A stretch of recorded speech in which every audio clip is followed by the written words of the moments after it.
What's up, you guys? Fears, audience, it's time for the Fears podcast.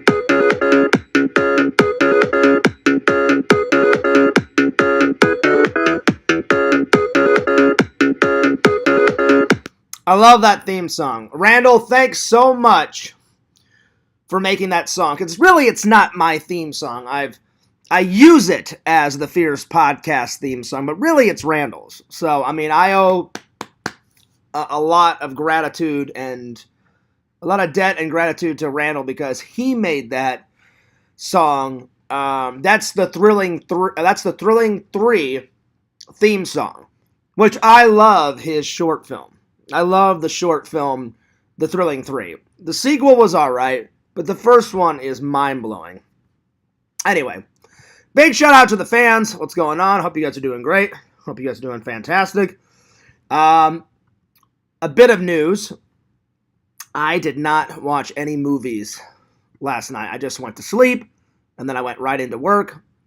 So, I'm gonna have to pick another few topics tonight. I've already selected the topics that I want to talk to you guys about tonight, but I will select a movie or a couple of movies tonight to watch, and as always, we'll be back tomorrow to review them. I apologize. I'm a little tired. Lord. Anyway, somebody just texted me. Give me one second. We begin today. Anyway, give me 1 second here. I'm setting up the stream. There we go. Setting everything up. All right, let's get going here. I'm opening the chat.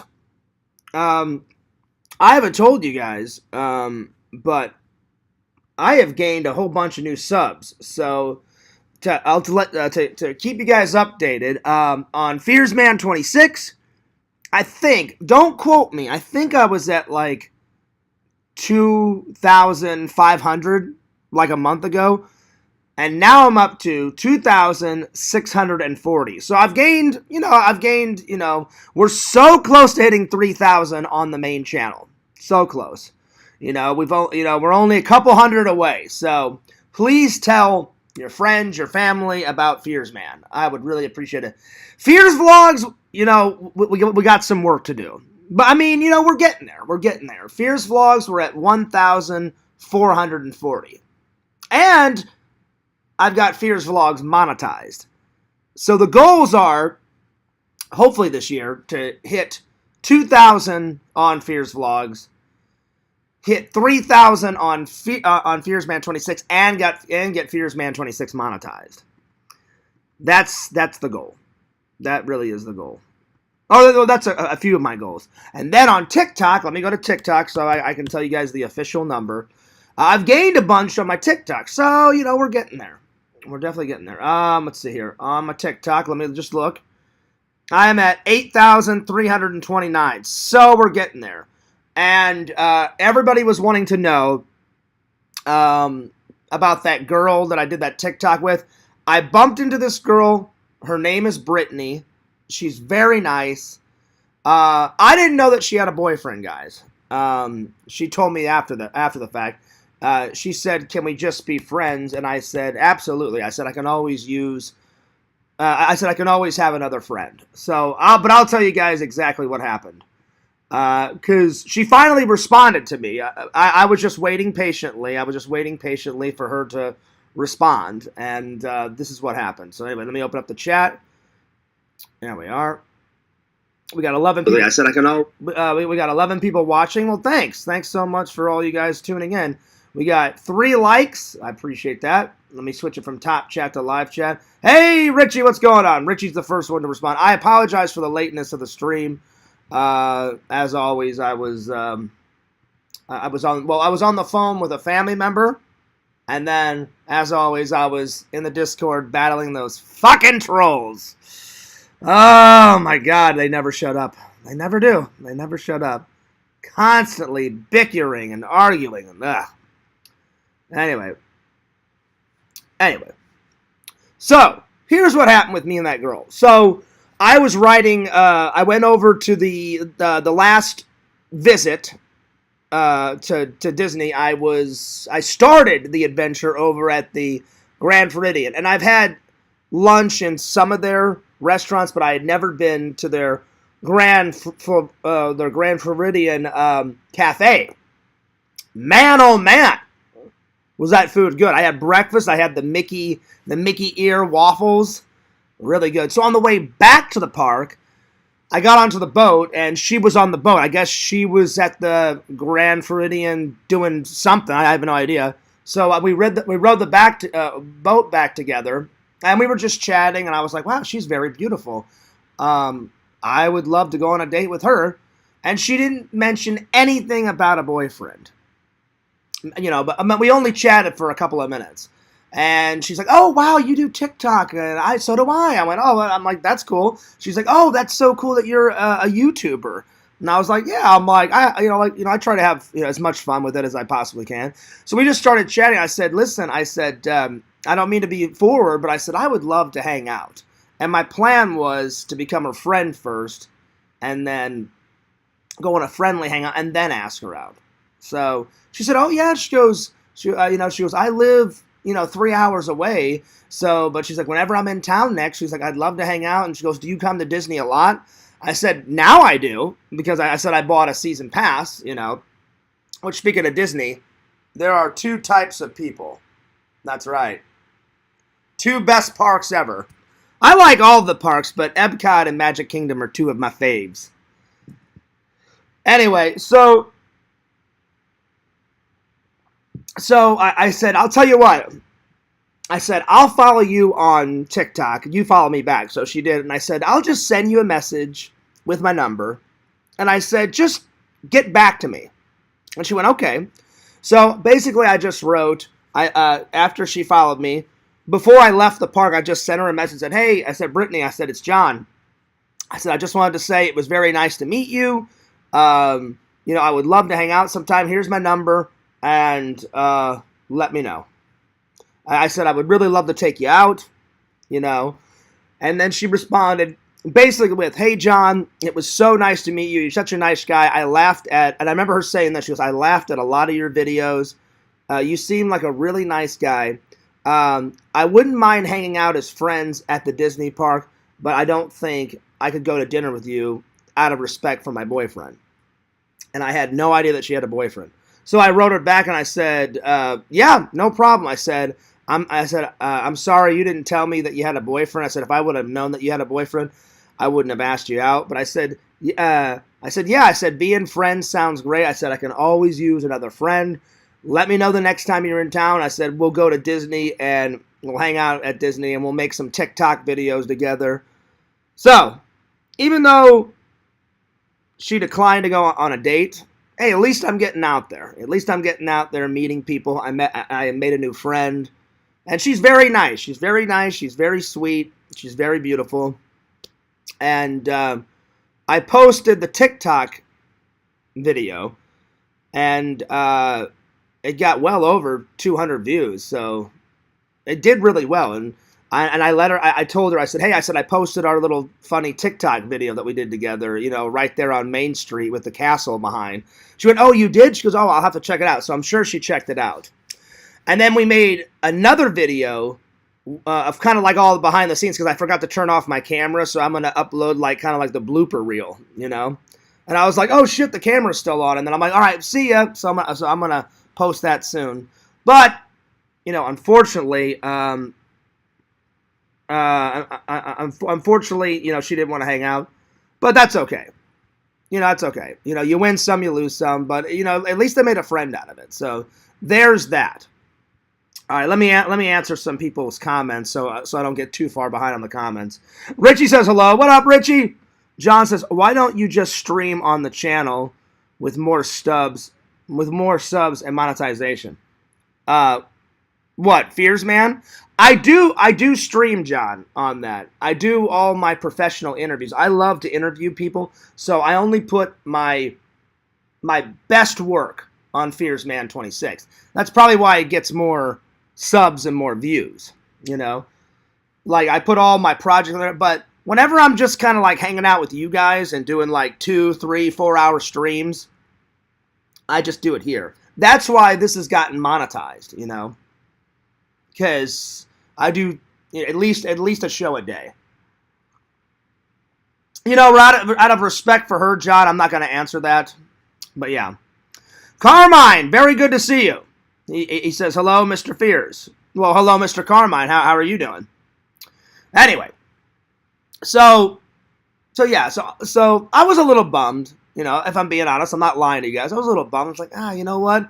I'm like, she's a really nice girl. I would have really liked to show her how much of a gentleman I am and take her out to dinner, But my dad gave me some of the best piece of advice ever. He said, you know what, John? He goes, the worst thing that a woman can say to you is no.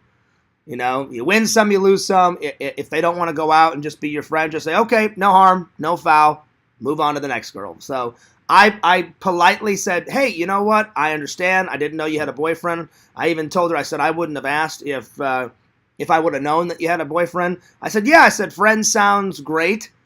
And I said, yeah, the next time you're in town, because she lives 3 hours away. I said, or maybe I said the next time I'm over at your neck of the woods, I said, I'll drop you a line. And she went, yeah, she's like, either way, John, drop me a line if you're down here. She goes, or the next time I come to Disney. She goes, because I love coming to Disney with my family. So she goes, sometimes I come alone.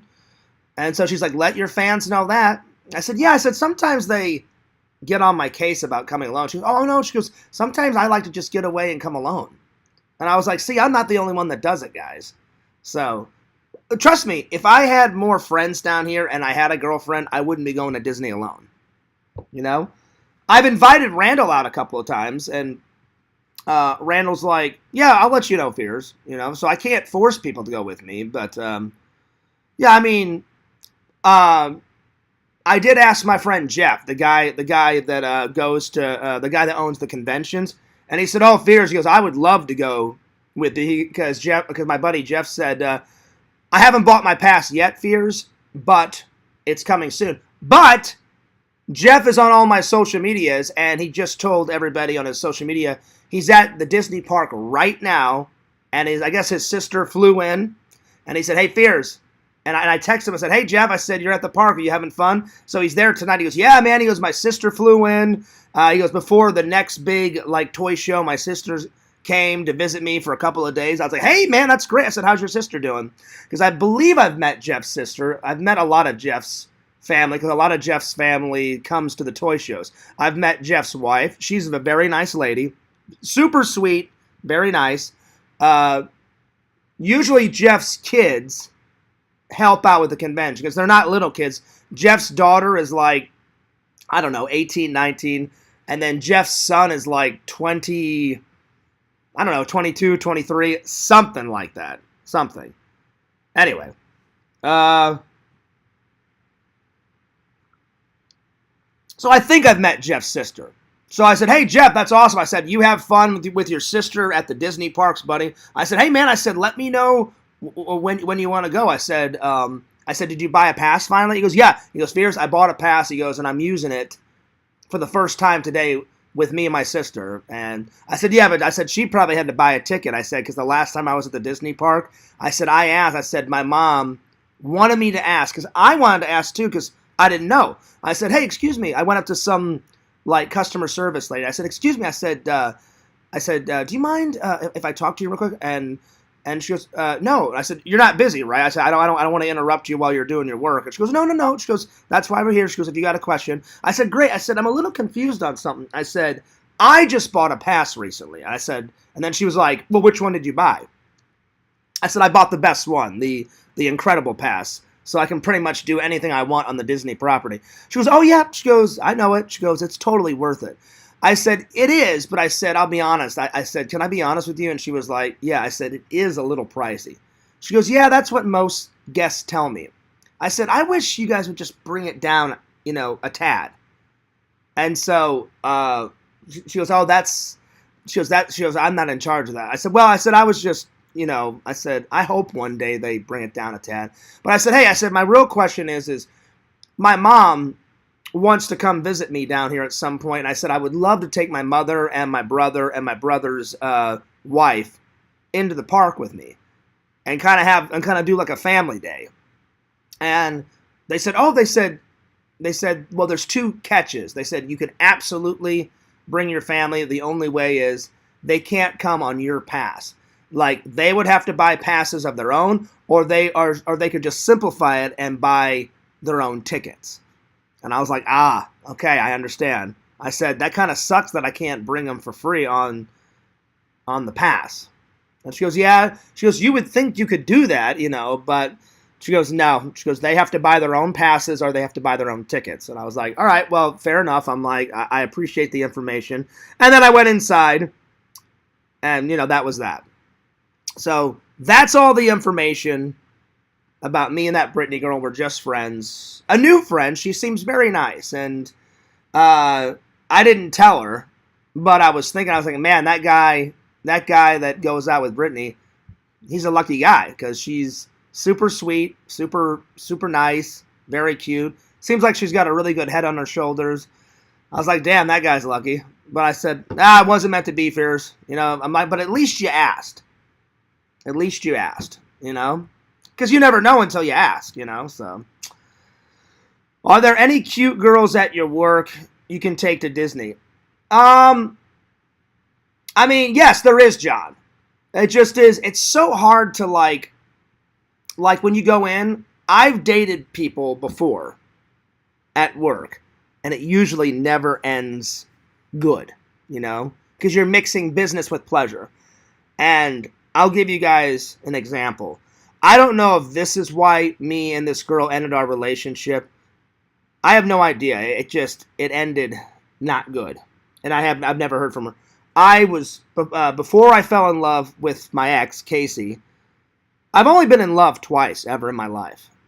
Casey was my second love.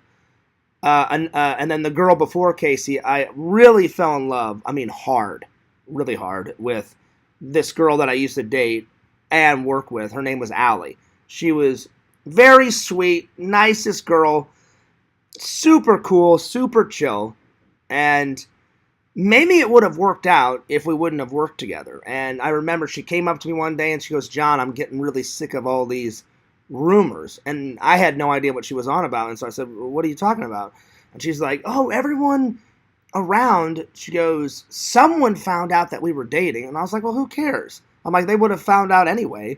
And she goes, I guess they found out because I posted a picture of me and you on my Facebook, like when we were out to dinner. I was like, yeah, there's nothing wrong with posting a picture. And she goes, I didn't think there was anything wrong with it because I saw you posting pictures. I said, yeah, most people do that. Like, whenever you start dating someone, they want to tell all their friends and family, like, hey, I'm happy, I've fallen in love, post a picture. So I looked at her and said, Allie, I said, there's nothing wrong with that. She goes, well, no, nothing is, but she goes, John, I guarantee you this is how they found out. I'm friends with a couple of people that we work with. And I said, oh, what, they started spreading rumors? She goes, I don't know if it was them started spreading rumors or people saw us eating lunch together in the lunchroom, I said, Allie, people are not stupid. I said, either they saw it off your Facebook or they saw us sitting together at lunchtime in the break room. I said, they probably put two and two together and was like, oh, yeah, John and Allie are going out, But I said, I promise you, I haven't been spreading any rumors. I said, it's probably a bunch of people, but I said, just don't listen to it. But I guess she couldn't take all the rumors because one day she was like, you know what, John? She's like, I think we should just be friends. And she's like, I can't take all these rumors. And it was very hurtful. I was like, man, I'm really in love with this chick. And I said, how about, and I tried to save it. I was like, well, how about we just don't talk to each other at work and we just spend time after work? I said, because if we're not near each other, then problem solved. They won't be spreading rumors. She goes, no, John. She goes, I guarantee you the rumors will continue. I said, but don't listen to them. I said, that crap is not true. And she's like, I just can't take it. And I was like, all right, well, I said, do what you got to do. So I learned, John, to answer your question, because you said, hey, is there any cute girls? Yeah, there's a lot of cute girls at my job right now. But I would hate for something like that to happen again, because it happened the first time when I worked at Walmart, like way back when I was super young, And now that I'm older, I don't want all those rumors and all that. I don't want all those rumors and all that bullshit to happen again, because it's none of anyone's business. My dating life. So ever since that happened, I was like, I'm never going to mix business with pleasure. So I wish people at work didn't spread rumors. I mean, you know how it is. I'm sure almost pretty much everybody in the chat works. If you don't work, you should work. But I guarantee you, people spread rumors all the time. Perfect example, the trolls. They spread rumors and idiot stories about me all the time. It's just a bunch of crap, bunch of crap. So, yeah. So, anyway. Yeah, so it's been hard to find somebody. And I hate doing those dating websites, but you kind of have to use them. Anyway, so to answer everyone's questions, yes, at least I met a new friend. Her name's Brittany. I don't know, maybe Brittany has got a nice, cute friend. Maybe when I do hang out with her, I'll mention, hey, Brittany, I said, even though we're not dating and we're friends, though, I'm going to tell her, your guy's a lucky guy to have you. But I'll mention, hey, Brittany, do you have any, really cute single friends? Maybe I could hook up with one of your friends. Something like that, Because I'm kind of old school. I would much rather meet someone just through passing or, hey, Fears, I work with this girl. You should come to my party and, I'll set you guys up. You guys would be a perfect couple. But it's kind of hard to do that in today's age, So that's why I try to, use the dating apps as best I can. But, yeah, so anyway, but I had no problem being Brittany's friend because she's super sweet. Our conversation didn't go on for long, but I really enjoyed it. We talked while we were on the boat, going back to the Magic Kingdom after I had breakfast. It was really around lunchtime when I got to the Grand Floridian, but I remembered one of my friends saying, Fears, now that you vlog a lot at Disney, now that you've got a pass, he goes, dude, I went with my family, and we stayed at the Grand Floridian 3 or 4 years ago. And I was like, yeah. And he goes, man, their breakfast is out of this world. And I was like, oh, yeah? What do they have? He goes, what do they not have, Fears? That's the better question. And I was like, oh, okay. I'm like, I got you. And he goes, yeah, man, they got bacon, eggs, biscuits and gravy, cinnamon toast. He goes, fucking everything, Fears. He goes, but I'm telling you, before you eat any of that other crap, he goes, try the Disney waffles. And I said, I've seen those online. I said, is it a waffle in the shape of Mickey Mouse's head and it's got the big ears? He goes, yeah. He goes, Fears. He goes, I know. He goes, really, it's for everybody. He goes, but a lot of kids order it. He goes, Fears, I'm just as old as you. And I went with my mom, my dad, my older sister. He goes, I brought my kids because my friend, they did a big vacation. Now my friend's got married, so he took his wife, his kids, and he probably ordered it because his son ordered it. His son ordered the kids thing, and so he said, Fears, he goes, I'm a father, right? I said, yeah. I said, I've met your kids. I said, dude, we've been friends since the 2nd grade. I said, yeah. I said, you've got a nice wife. But I didn't know he went on vacation, so he just told me this after thing. He goes, yeah, man. He goes, I forgot to tell you about this vacation. He goes, me, my wife, my 2 kids. He's got 2 sons. He goes, me, my wife, my 2 sons, my grandma. He goes, my mom, my dad, my sister, my brother. He goes, we all went.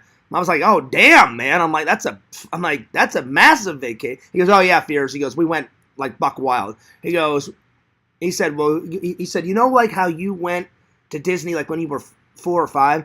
I was like, that's the very first time I went. And he goes, yeah. He goes, remember how you told me you only remembered bits and pieces? I said, yeah. I said, I remember standing in front of the ball at Epcot. I said, I remember me and my mom and my brother and my dad. We were on the carousel. And that's about it. And he goes, yeah. He goes, well, I wanted my kids to remember the whole 9 yards. So he said, I waited till they were 6, and his sister is 7. And he goes, him and his brother are older. I said, well, that's a smart move. He goes, I just thought the waffles look cool that my son got. So he was like, hey, can you just make a bigger version? And they're like, no, we can't make a bigger version, but we'll just bring you, some waffles. So he said, Fears, you got to try. And they're not mini. They're not like a mini waffle. They're, I don't know. They're probably maybe about that big and about, I don't know, that wide.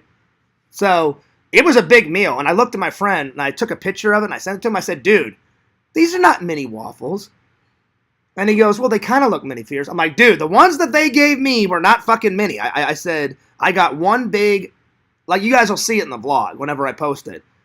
And he goes, did you like it, Fears? I went, yeah, I fucking loved it. I'm like, I put some syrup on it. I put some butter on it. Good fucking waffle. And I said I thought it was cool that it was Mickey's head and the whole 9 yards, the ears. So, yeah, it was cool. But, yeah, me and that girl, Brittany, we didn't have a long conversation. As soon as I got done eating, I waited for the boat. Because you can either take the monorail system back to the Magic Kingdom. But I like to switch it up. I'm like, you know what? It's a beautiful day. Fuck it. I'll just jump on the boat. I got on the boat.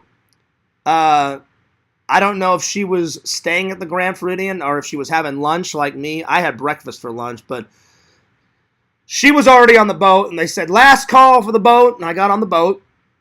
She was sitting in the front. I was kind of sitting like middle towards the back, and she noticed that I was doing a time lapse of the boat in the back, getting the waves, because I'm going to put that time lapse in my vlog. And I can't remember if I started chatting or if she started, but we started chatting, and she's like, that's so cool that you're like a YouTuber. And I was like, yeah, it's fun. And then I told her, I said, my classic line, I said, the only time it's not fun is the hate. I said, the hate gets a little out of control sometimes. And she goes, I can only imagine. I said, yeah, it's pretty nuts. I said, people are very hateful sometimes. But then I told her, I said, on the same coin, I have amazing fans.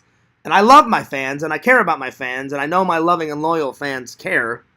So I said on the same coin, even though I've got like evil shits that like want to destroy my life, I've got a lot of good fans, and good people that they care about me, I care about them. And then we got off, and when we walked into the park together, and she told me that she was a TikToker, and I said, I do TikTok too. And I can't remember if it was her idea or I think it was my idea. I'm like, hey, let's do a TikTok together. I said, let's let this be TikTok video number 1. She went, oh, sounds good. She goes, I'm down. And I'm sure everyone's already seen it because I've told everybody to watch my TikTok. So there it is. So there's that. So I didn't want any rumors spreading. That's the honest to God truth. So I've got a bunch of updates to tell you guys because apparently, oh God, as soon as Joey and Adam Pacitti and all these other idiots found out that I took a week off to rest and relax, their gums have been flying. So let me set the record straight. So that's the record straight with the Brittany chick. We're just friends, because I was reading a whole bunch of shit. Oh, are they dating? Are they not dating? Well, 1, it's none of your business. 2, no, here's what actually happened. That's the honest to God truth about work is, I forgot his name, Lemaire and all these other idiots. They were saying, oh, you fight all the time with people, Fears. No, I don't. I defend myself in the Discord when people are going ballistic on me, but I don't fight with people. Then they're like, oh, well, you're getting into fights at people at work. I've never gotten into a fist fight at work. Never. So that's a lie. Yes, I verbally shouted at that one girl, but, and I've told you guys about that bitch, Natasha, she had no right to insult me and other people.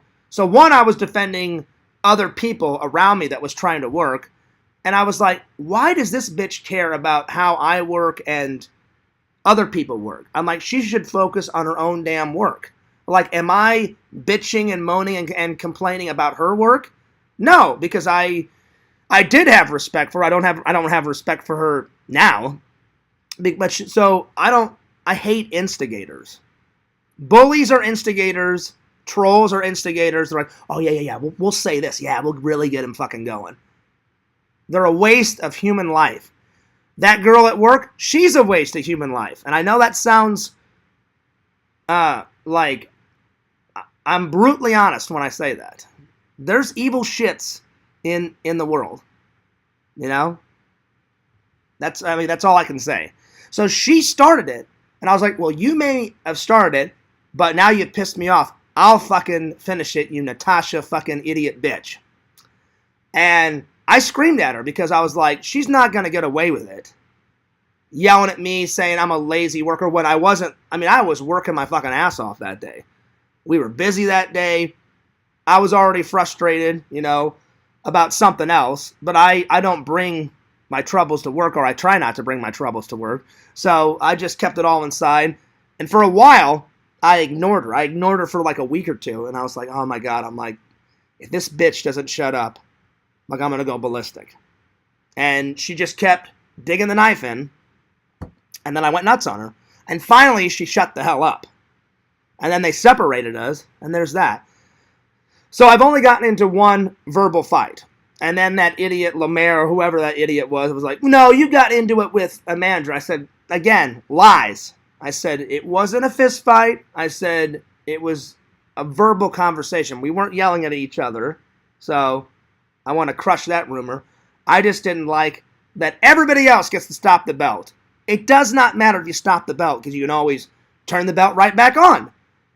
And so I looked at him and I said, are you serious, man? I said, you're giving me shit for stopping the belt. He said, well, Fierce. He goes, you're messing up everyone down on the line like they're trying to catch up too. He goes, it's just not all about you. I said, first of all, I never said it's all about me.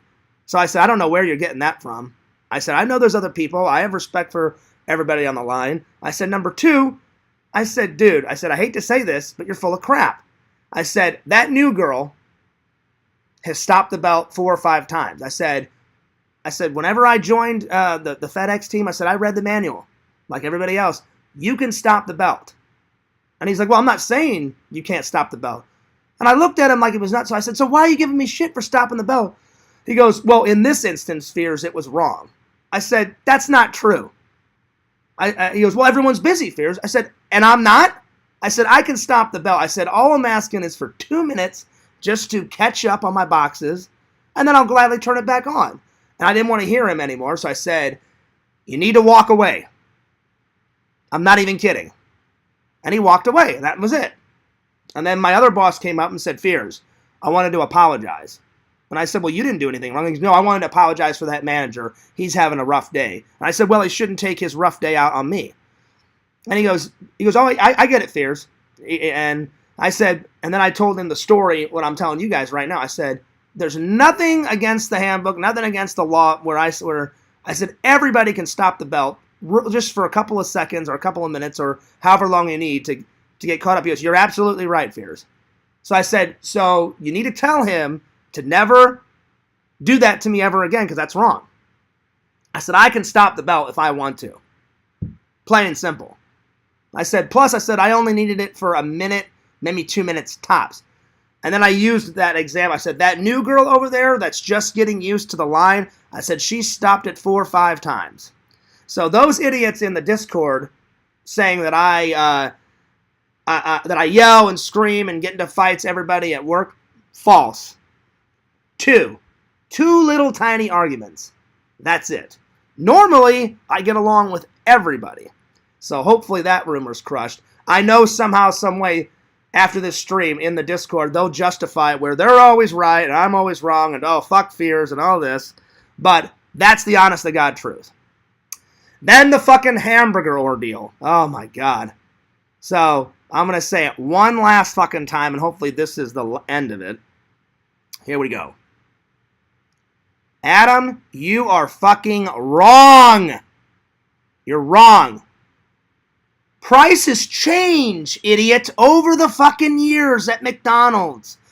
When me and my family went over to England, we got on a plane and went to England. Back in the 90s, I guarantee you, back in the fucking 90s, prices were different. I'm sure it doesn't cost that much anymore, because it's 2024, you fucking idiot. Listen to Fears.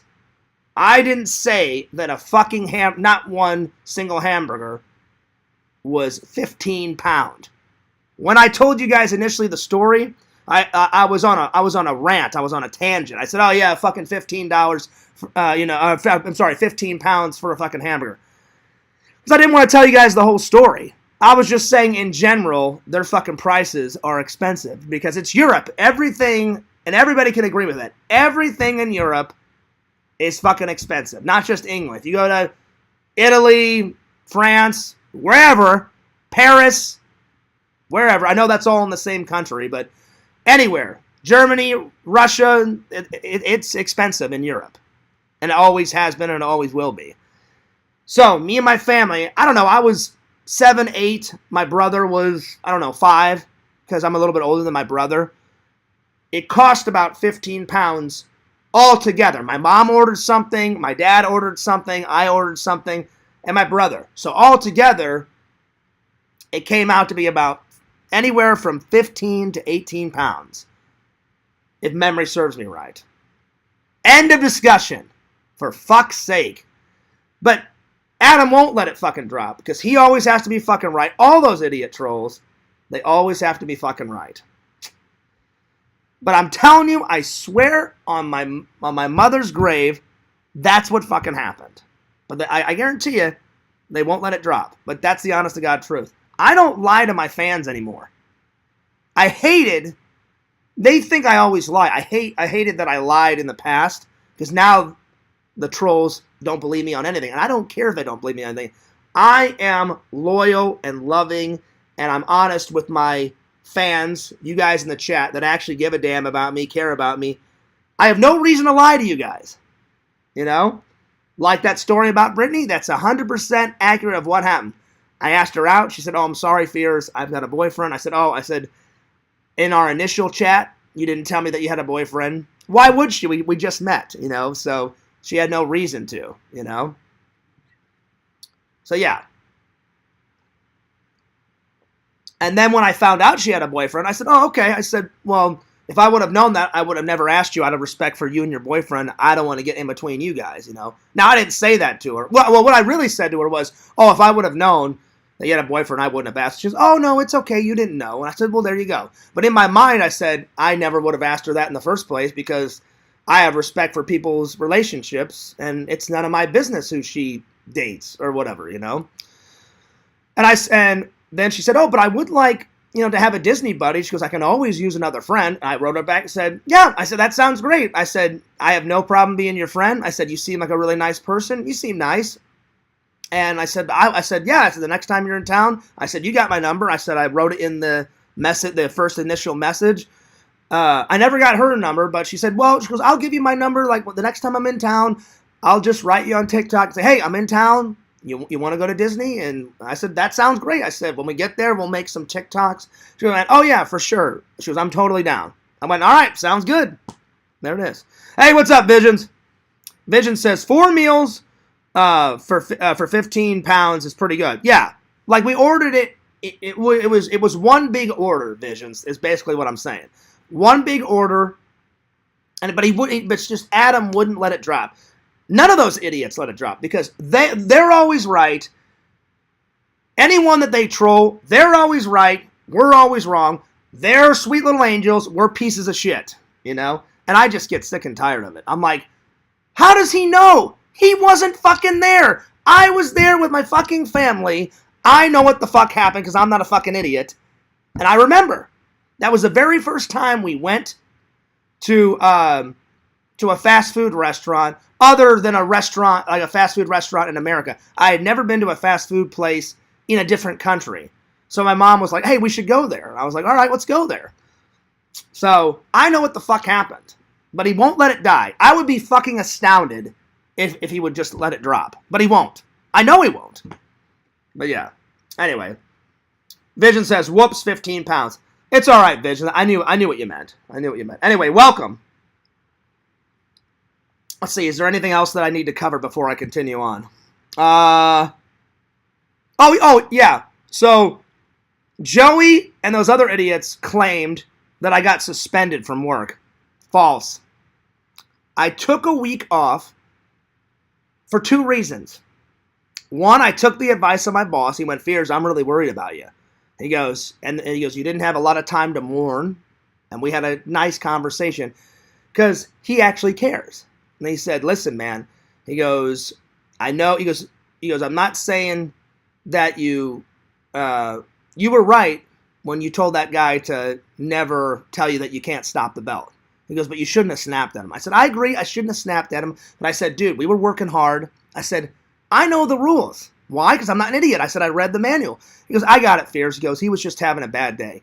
I said, well, I said again, I said, I'm going to go back to my original statement. I said, I've had a couple of bad days over these last couple of weeks, but I said, do I let that affect my work? He goes, no. He goes, you just kind of were quiet and kept to yourself. And I said, exactly. I said, if I was totally fine, I would be happy-go-lucky John Fears, talking to everybody, making everybody laugh. That's usually how I am because I'm a happy person. When something's really bothering me, that's when Fears shuts up and I'm real quiet.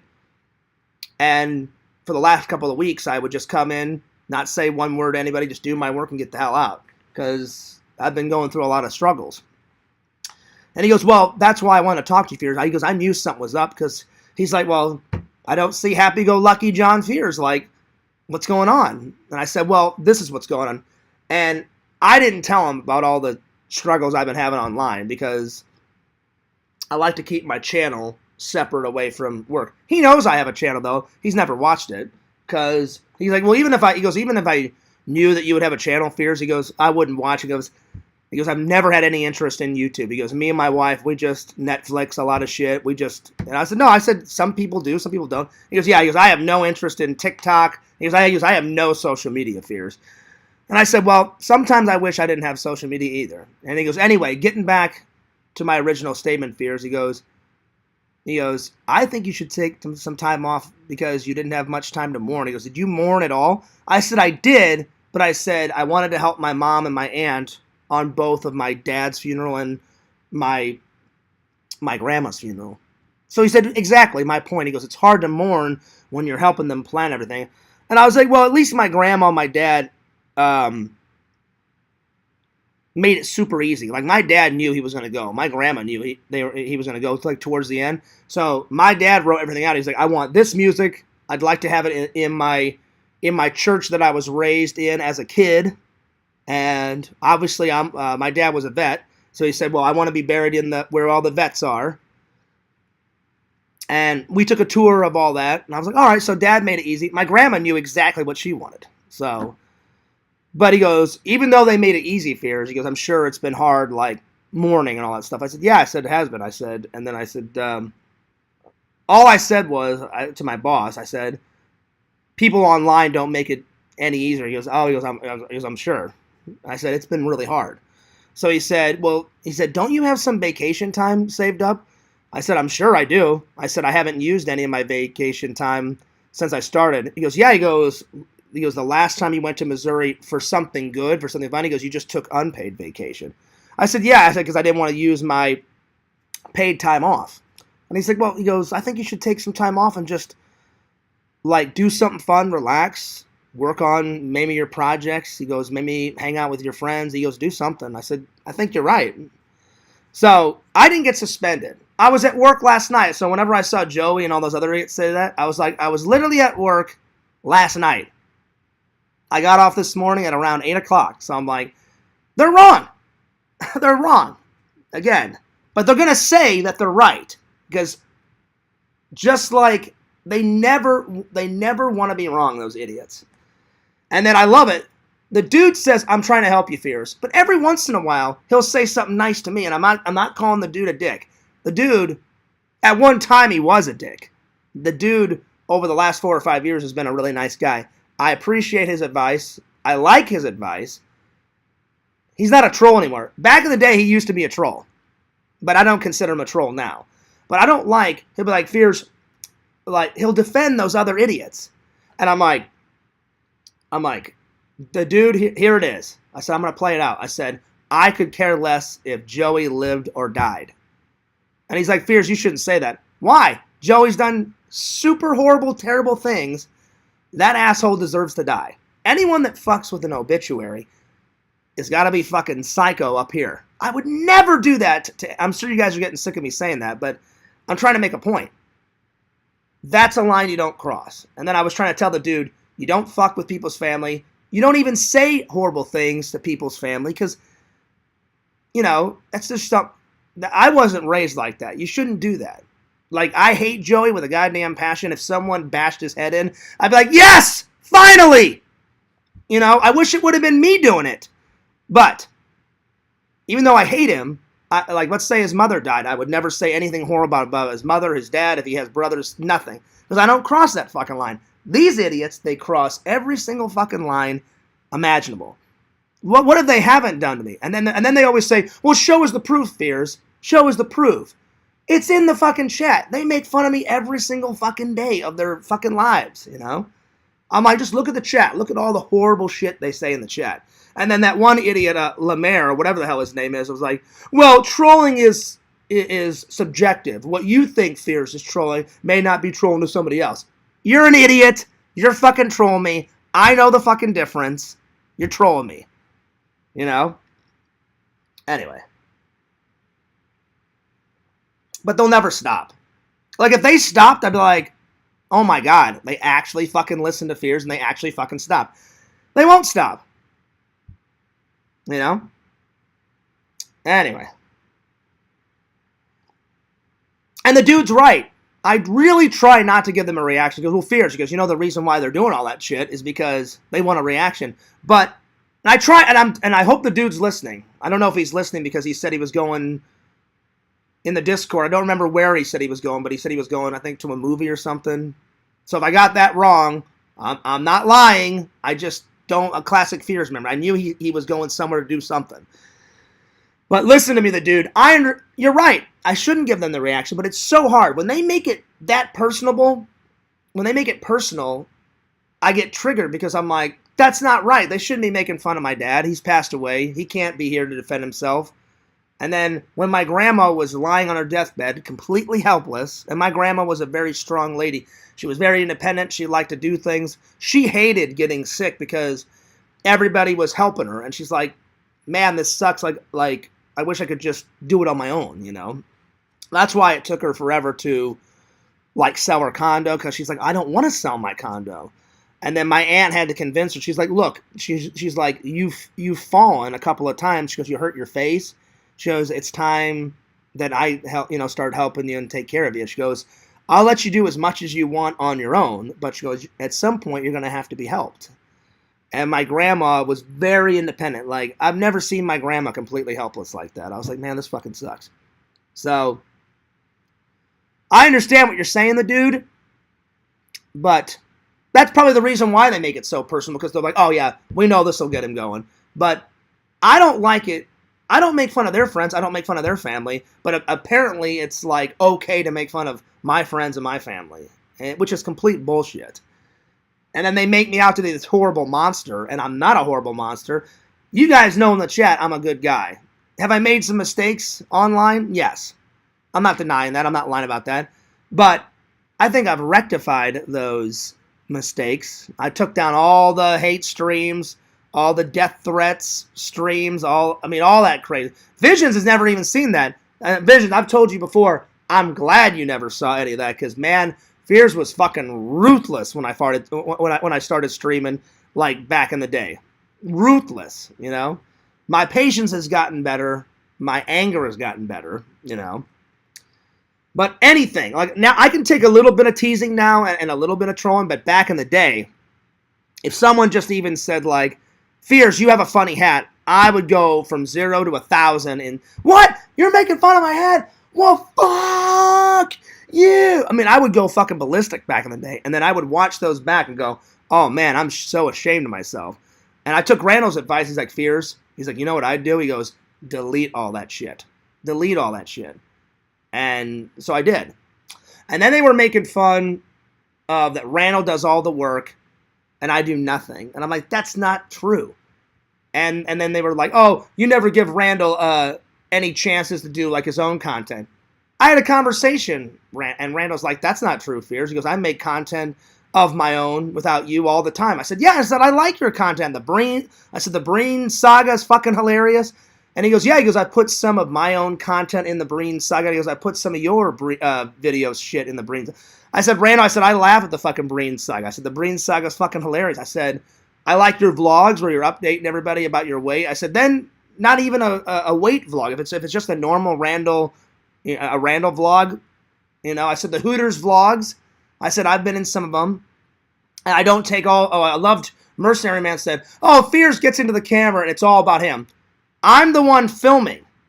I'm filming it. So why wouldn't I want to be in a vlog with my best friend Randall? But I'm not hogging the spotlight. So I don't know where the fuck he's getting that. So that's a lie too. So I give Randall ample time to make his own content. I even encourage it. I'm like, Randall, go for it. I said, that's great. I said, make fucking content for your Patreon account. Make content for your fucking, normal YouTube channel. I said, I look forward. I said, like any other fan, I said, I'm a fan of your content, Randall. I said, and Randall, I'm not just saying that because I'm your friend. I said, I'm saying it because I am a fan and I'm your friend. And I said, Randall, we've been friends for whatever. And friendship's very important to me, Like, I give 100 and... Whenever I call someone a friend, I give 100 and... You know how, like, some people give 100%? I give 180% because that's how I was raised, Like, my dad's like, John, it's very important when you call someone a friend, he goes, you got to have their back. And I guess my dad learned that in the Army. He goes, whenever I was, like, out patrolling with my buddies, he goes, well, I was in charge of their life, and their life, my life was in their hands too, because he said, what if something happened and you had to rely on your friends? If I was in a firefight, my dad never went to war, but he goes, you get the analogy, John. I said, I understand, Dad. I said, yeah, I said, that's what friends are for. So I always try and support all my friends. And sometimes, yeah, I've went overboard, but I always meant it in the best intentions. And, like, I'll give you an example. Visions, I hope you don't mind me using you and me as an example. Visions took a break for a little while. But I think he understands now. And I told Visions, I said, hey, Visions, I never meant to make you feel overwhelmed. And I wasn't trying to be obsessed. I said, just whenever I call someone a friend, I like to support. That's why I haven't, like, shouted out Visions' website in forever. I'm sure I will eventually down the road, but not as much, But Visions understands now. I get it, Fears, And I'm sure Visions accepts my apology. And, because, if you didn't accept my apology, you wouldn't be here, Visions. So, you get it. And he understands, oh, well, Fears meant it all in good intentions, Anything I do is always in good intentions, But I felt like I had to apologize to Visions. I was like, you know what? Maybe I did go a little bit too far, but I meant it in the best intentions. So that was a perfect example of that. And is Fears perfect? No. Are you guys perfect? No. Nobody's perfect, except for the trolls. They're always perfect. We're sweet little golden angels. We never do anything wrong, So it is what it is.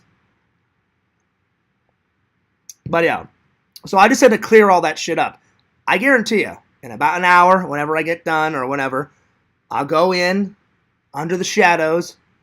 That was lies. Fears made up all that bullshit. I didn't make anything up. That was 100% real, honest. But in their little pea-sized, warped little brains, Fears is always wrong. We're always right. We do everything right, And they don't like it when I call them out, What? This has never happened before. We can always say and do whatever the hell we want, and no one's ever called us on our own shit. But Fears, I kick ass and take names. I'm not afraid of any of those fucks. Oh yeah, we'll show up, Fears. Show up. I can't wait. Not one of those idiots has ever shown up. And they never will, because they're spoiled, idiot, fucking moron cowards. Every single one of them. Anyway. So hopefully I've cleared all the air. I mean, the amount of rumors. The most funniest one, though, so far, has been me fucking aliens. I don't know who made that up, but I remember one of my online buddies, I think either Randall told me about it or Pixel. I can't remember. Someone wrote me in the chat one day. It was like, Fears, you're never going to believe this. And I was like, oh, God, what now? And they're like, someone accused you. He goes, I don't know who started this rumor, but someone accused you of fucking aliens. I was like, wow. I'm like, they're running out of shit to make fun of me about. I'm like, all right. I'm like, let's hear the rumor. And he told me, he goes, they said, like, an alien came and you fucked it. And, like, really, I said, well, this is just so fucking stupid. I said, this is the most stupidest thing I've ever heard of in my life.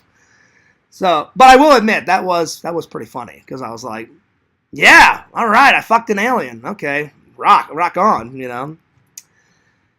Hilarious.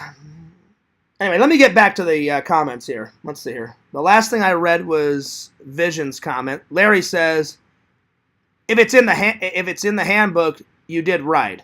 Fuck that, dude. Yeah, I just like exactly, Larry.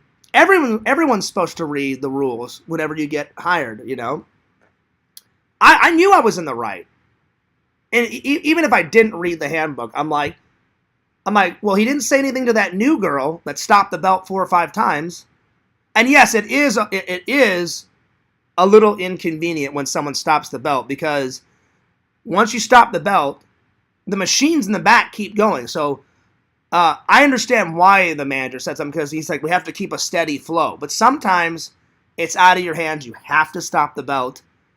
And sometimes we've gotten so busy that they've actually went in the back and stopped the machines. You know, because we get probably 1 million packages. I think altogether, like each individual line, they'll tell you how much we get. So like maybe like line 12, we have 12 lines in the factory, and I'm all over the place. You're not just in one section. Like some days I work on line 12, some days I work on line 1 or line 5 or whatever. And I've heard them. They're like, all right, if you're working on line 5, we've got 38,000 on line 5, but line 12 may have 46,000. But altogether, I'd say a day, with all those 12 lines, a day we probably get anywhere from, and this is a rough guess, I actually don't know. I'd like to know, but well over 500,000. Like altogether, if you added up all 12 lines, Larry, I mean, it's a lot of packages, because people all over the world, all over Florida, you know, are sending packages, you know, so I just didn't like that. I was like, I can stop the belt if I want to. That person's stopping the belt. That person's stopping the belt. So now you guys know why I'm stressed. Plus, I'm stressed about my dad's death and my grandma's death. And then I'm really upset that Joey did that about my grandma's obituary. That just shows that he has no shame. And he's going to have to live with that for the rest of life. Eventually, I guarantee you he'll never admit it. But I guarantee you, at some point in his life, he was like, well, I probably crossed the line. I probably shouldn't have done that. He'll never admit it. Because that's how much of a fucking idiot he is. But at some point in his life, he's like, did I actually go too far? Yeah, you did. I don't know exactly if it was Joey. But signs point to him. He was making fun of my dad before he died. And he made fun of my dad after he died. He's so vile. Then he was making fun of my grandma before she died and after. I'm glad your grandma died, Fears. I'm like, wow, what a piece of shit. And I'm like, I would never do that. Then him and a bunch of his butt buddies, oh yeah, we're clever, we'll just get it changed. He wanted to make me look bad in front of my family by having a fake John Fears say, oh yeah, thanks grandma for subscribing. My grandma didn't know anything about YouTube. She watched some of my videos, but she wouldn't know in a million years how to subscribe. So I was like, yeah, you're so full of shit, Joey. So thank God none of my family members saw it because I acted quickly. I was like, if anyone sees that, I'm going to get a phone call and be like, oh, John, I can't believe you would do that, when I didn't do it. So I quickly called, and they removed everything. And then they kept on trying to do it. And then the funeral guy's like, Fears, do you just want me to turn off the comments? I said, yeah. I said, I'll give it 2 days to see if I want to write anything else, or my brother or my mom or my aunt or any of my grandma's friends, because a lot of my grandma's friends came to her funeral because my grandma was very respected in the church, in public, and everywhere. And my grandma accomplished a lot of things while she was alive. And then after 2 days went by, I went, hey, you know what? I'm like, I think everybody that's wanted to say something on my grandma's comment section of her obituary has wanted to say something. Yeah, if you could just go ahead and just turn off the comments. And he was like, yeah. He goes, I can just turn it off, and then no one will be able to ever comment ever again. I went, great. I said, because I don't want to deal with this. I said, I shouldn't have to be dealing with this right now. I should be mourning and being with my family, which I was. Then Joey was making fun of me. Oh, you eat alone, Fears. I ate alone once while I was there. I even asked my mom, I said, hey, Mom, are you hungry? Do you want to go get some White Castle? Do you want to go out somewhere? My mom's like, you know what, John? She was like, I'm not really hungry right now. But she's like, yeah, you can borrow. I asked. I said, hey, can I borrow your car? I'm starving. I got to go get something to eat. She went, yeah, sure. One time. All the other meals. Oh, I'm sorry. And emos, because my mom doesn't like emos. I know that's hard to believe, but my mom's not a big pizza fan. So I went to emos by myself, and I corrected myself. I went to emos, so twice. But I was there for a week. Any other meal, I took my mom out to lunch a couple of times. I went to lunch with my Aunt Donna. The rest of the time, I was with my family. The only time I wasn't with my family was the emos trip, the pizza trip, and then I went to my 2 favorite stores. And that was the only time of the week that I vlogged. So I didn't vlog anything else. And the trips to my 2 favorite stores was on the same day I went to emos. That's it. So yeah. I just love how he and all these other trolls think they know everything about everything. I'm like, how the fuck does he know? He wasn't there. I was in a whole other state. It's fucking so annoying, you know? Anyway. Alright, let's see. Where did I leave off? Carmine says, agreed, Larry. Well, thanks. I appreciate that. Larry says, bullshit when others stop it and say nothing, to the girl. Yeah, Larry. And I'll be honest, that girl wasn't even that cute, But I know what you're saying. Yeah. Vision says, is the proof in the pudding? Well, I'll be honest, Visions. I think I got that statement wrong. I know it's something like that. I couldn't remember the whole statement on how you say it. So that's actually pretty funny, buddy. But yes, I agree. I agree. What was it like? What was what like? Anyway, let's continue on. I went to bed early yesterday, so I'm sad to say I don't have any movies to review. But I'm going to pick out some movies real quick, and I will review them tomorrow. My vacation started. So let's pick out a couple movies, and I will review them tomorrow. Let me find some. I'm trying to get through MacGyver Season 5. I'm almost through it, so maybe by tomorrow I'll be able to review that. But for everyone just tuning in, for everybody that knows, and for everybody that doesn't know, these are all watched. That whole wall over there is not watched, but I bought them. So I'm trying to work on this to watch these and then finally get them into the shelf. I'm going to buy another shelf and put another shelf, maybe a tall one like this, or maybe like a small black one like how my movie props are on, and put that in my bedroom because I'm running out of spaces to put my movies and my movie props. So whenever Larry came, he said, hey, Fears, he goes, if you want my advice, he goes, whenever you come, he goes, I'll help you pick out a new shelf, he goes, and I'll help you put it together. I was like, I can put it together myself, buddy, but I'm like, yeah, if you want to come and pick out. But see, Larry's so cool. He said, no, Fears, if I come, he goes, I'll help you put it together.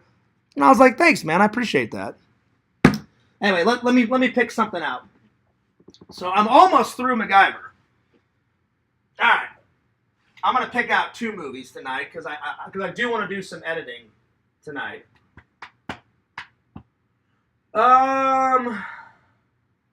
You know what? I haven't seen it in a while, so let's go with this.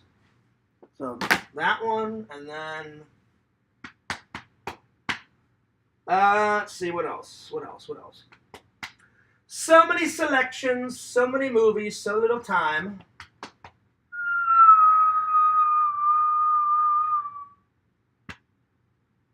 Let's go with this one because I bought this one. I bought this one on my when I went for my grandma's funeral.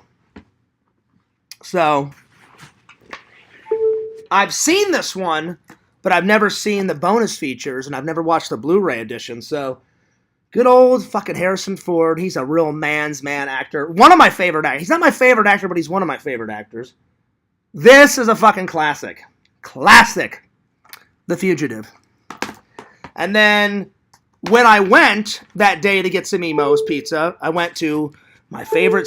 I've got 2 favorite stores. What the fuck is wrong? Why won't it fucking charge? There it is. It kept going ding, ding, ding. I've got 2 favorite stores in Missouri. If you're ever in Missouri, go to the Mid-Rivers Mall and go in V-Stock. V-Stock is kind of like an FYE. They've got old and new movies, old and new video games, new music, old music, vintage They got like old fucking record players in there that you can buy for like literally $10. I mean, if it's media, old or new, they fucking got it. I mean, it's a great store. Then there's this kind of like mom and pops type of place that used to be in O'Fallon, which is a couple of minutes away from St. Peter's, Missouri. And they moved from O'Fallon into an abandoned store in the mall in St. Peter's. And that's Slackers. And Slackers is kind of like a nerd store on crack. They've got collectibles, movie props, movies, old and new, music, old and new, vintage shit, new shit, collectibles, nerd statues, nerd posters, movie posters. I mean, they got fucking everything, you guys. So that's why I go in there, you know.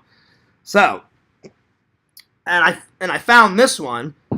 Never heard of this one. Can't wait to watch it. It's got Peter, how do you say his last name? Peter Weller, the guy that played RoboCop in RoboCop, called Screamers. The last scream you will hear will be your own. And then some lady screaming her fucking head off. It takes place in the future, 2078. So there we are. Look, he looks kind of badass. He's like, yeah, man, I got this fucking, like, overcoat on with a fucking shotgun. I'm going to kill everybody, you know. Looks pretty hilarious. I don't know when they made this. When did they make this? 1990. In the 90s. Damn. I don't know when in the 90s, but it looks... This doesn't look 80s. This looks 90-ish. But, yeah. Can't wait to watch this. So, I'm going to watch this. I'm going to watch this, and I'm going to review these. All right. Visions, I don't know what you're talking about. It says, what was it like? What was the what like? You're going to have to give me some clarification. I don't know what you're on about. Are you talking about a topic that I was talking about? Or, oh, well, I guess it doesn't matter. I'm just curious. All right, so today's topics are these. I just wanted to get all those fucking rumors. I don't know if it'll help. It probably won't help. But now, my loyal fans, now you guys know the truth. And I swear to God, that's the truth. I'm not even kidding. So don't listen to a word those fucking idiots say, because they're always going to make me out to be the worst person ever, you know? Even though I'm not. So, yeah. Anyway. By the way, I just got a new shirt. Cannot wait till it comes. Even though Joey's a piece of shit, this was a good idea, if I'm being honest. Joey is a piece of shit, but I don't know if he made this one day just to make Visions laugh. Visions, you know what I'm talking about. I just saw a picture of it in the Discord, and it says, MILF. And then it had little dots in between. It says, man, I love Fears. I thought, even though I hate Joey, he's a piece of shit, I thought that idea for a shirt was fucking hilarious. I was on the floor, more red than I already am now. And the reason why I'm red a lot is because I have sensitive skin. But they call me fucking tomato face and tomato soup and all other fucking bullshit. I don't care. I was so red. I was on the floor fucking laughing my ass off that day. I was like, even though he's a piece of shit, that idea for a t-shirt is really fucking funny. So I wrote Visions, said, Visions, can you put that on a shirt? He goes, yeah, Fears. He goes, you give me $25, I can put anything on a fucking shirt. And I was like, anything? He goes, yeah. He goes, I make shit for people all the time. I said, yeah, well, I know. I said, you got orders all over the place. And he's like, yeah. He goes, I make orders for bands and colleges and everywhere. Dude, Visions met fucking Ozzy Osbourne. That's pretty impressive. Ozzy Osbourne. I don't know how you pulled that one off, Visions, but that's one of the coolest things that you've ever told me. Ozzy Osbourne is wearing a shirt of fucking Gothic King Cobra. And even though I don't know much about Gothic King Cobra, I know he makes shitty food, but that's about it. One of these days, I've actually got to sit down and watch his streams. And as soon as Visions told me that, I was like, how the fuck did Ozzy Osbourne get one of those shirts? I'm like, well, that's fucking cool. Nice. So, yeah. So, as soon as I knew that Visions could put anything on a shirt, I was like, dude, MILF shirt. $25. So that should be coming in the mail anytime soon. And I will debut it. I'll either wear it in a stream or in a vlog. I doubt Disney will allow me to wear that. But I don't know. Maybe we'll see. I would hate to attempt it and go, hey, Fears, fuck you. Yeah, we're taking that Disney pass away. So maybe I shouldn't even attempt it, but that would be funny. That would be fucking hilarious. Hey, guys, MILF action. Man, I love Fears. It's pretty funny. That was pretty funny. Even though I hate Joey, that was some pretty damn funny shit. Vision says, having sex with an alien, I think. I don't know. It was like 15 minutes ago. This is true, buddy. Never mind. I think it was the alien thing. Oh, yeah, it would make sense. You asked, what was it like? It was great. It was great, Visions. Apparently, and then part of the rumor, I didn't just have sex with one alien. It was 4 or 5 different aliens from other planets and shit. It was all good. I don't know where they come up with this shit. It's fucking hilarious. Anyway. You ever think about changing your middle name to your first name? I like your middle name. No, Carmine, I'll be honest. Thank you for all the hearts, and I don't know who's giving me hearts, but the hearts and the 100% and all that stuff. I appreciate that. No, Carmen, I'm honored to be John. I'm John. My dad was John. My grandfather was John. If I ever have a son, I promised my dad. He was like, my dad was really into family and friends as much as I am. Probably, if not more. Family's really important to me and my friends and my family and all that. My dad's like, you know what, John, if you ever have a son, he's like, you should keep the family legacy going. I said, absolutely, Dad. I said, I know that's important. And he goes, I don't know what you're going to do if you ever have a daughter. I said, you know what, Dad? I said, I'll make it real simple. I said, if I have a son, I'll name him John. And I said, he won't be, I don't know if I would make him John Fears Jr., but I would probably give him a different middle name. Like, I have a different middle name. My grandfather was John David Fears. My dad has a different middle name. But I told my dad, I said, Dad, I'll keep it real simple. I said, if I have a son, I'll name him John. I said, if I have a daughter, I'll just look at my wife and go, have at it. You can name our daughter whatever you want. So that's pretty simple, you know? So yeah.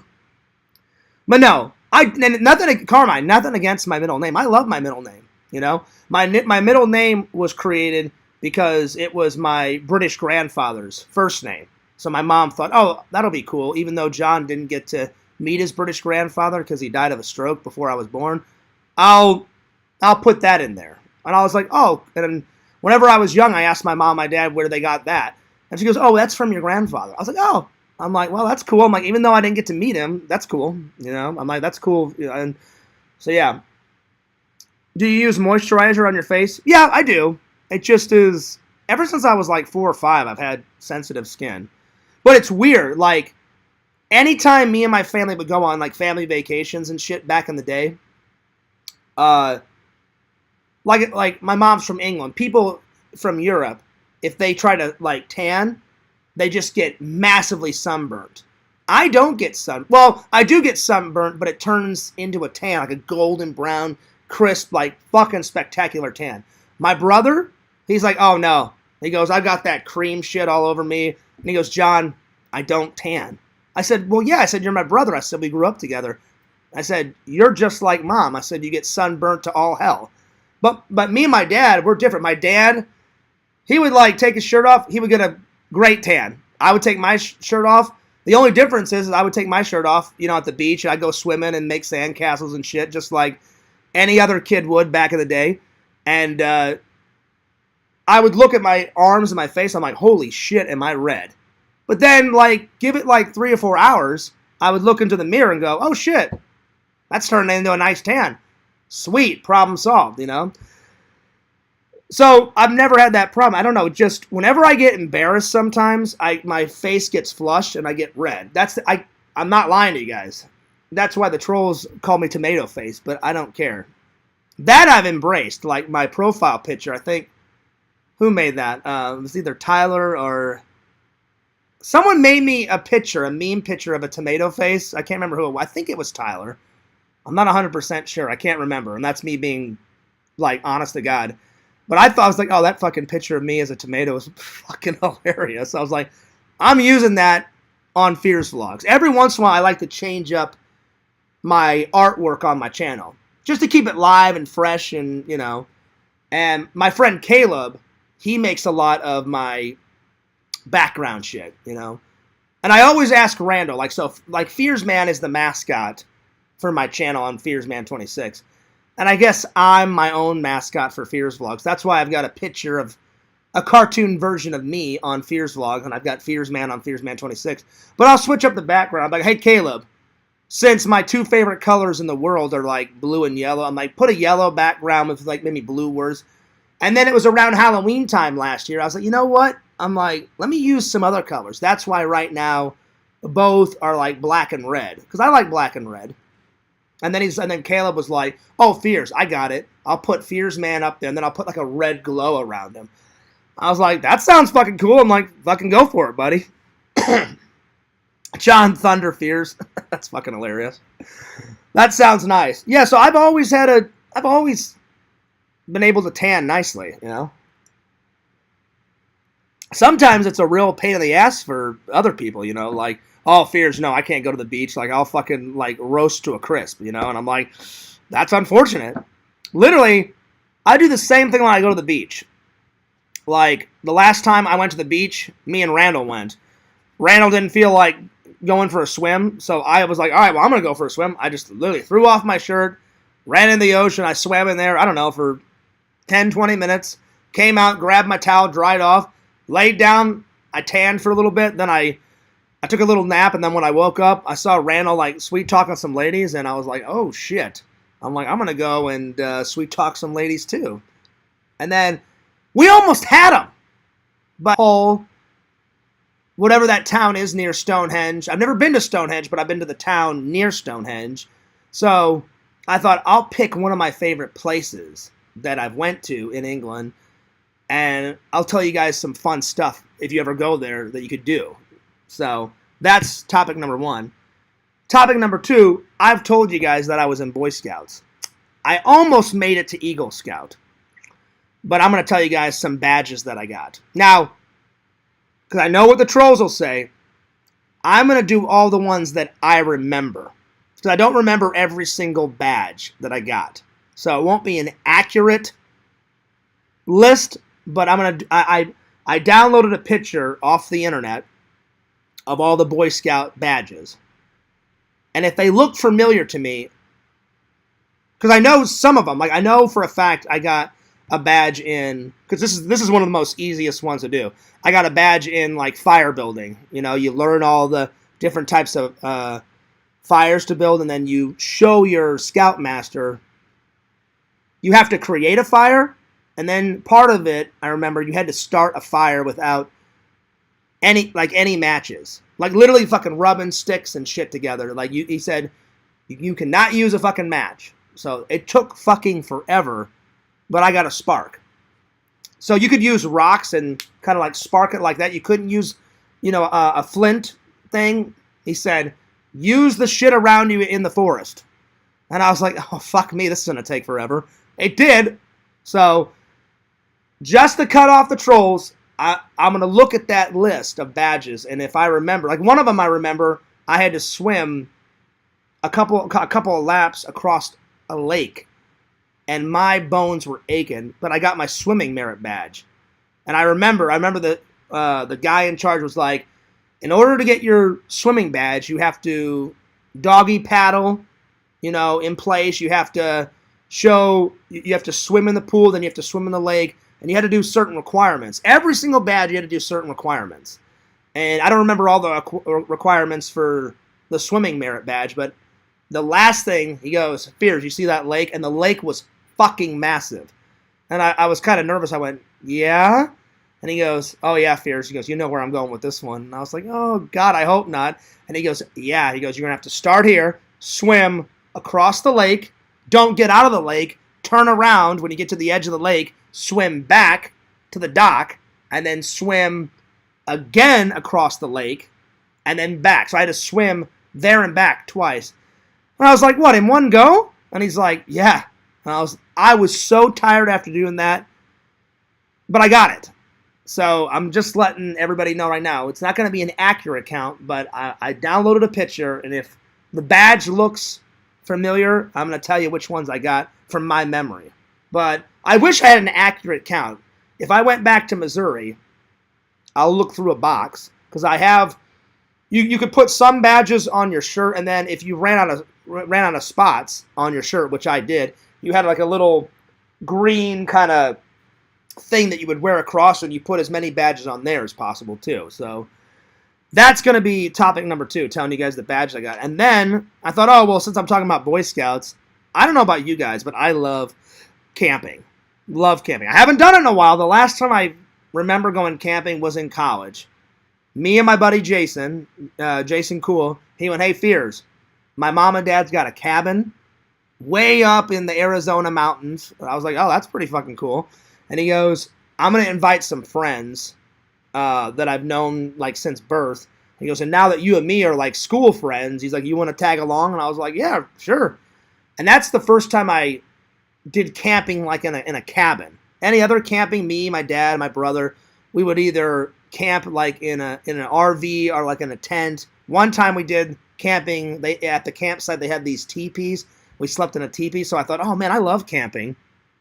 So I said, I'll tell everybody about certain things you need to bring at camping and certain things you don't. And like if you're in a survival situation, because this is all my Boy Scout shit coming back, everybody should have this stuff whenever you go camping. So I thought that would be a fun topic.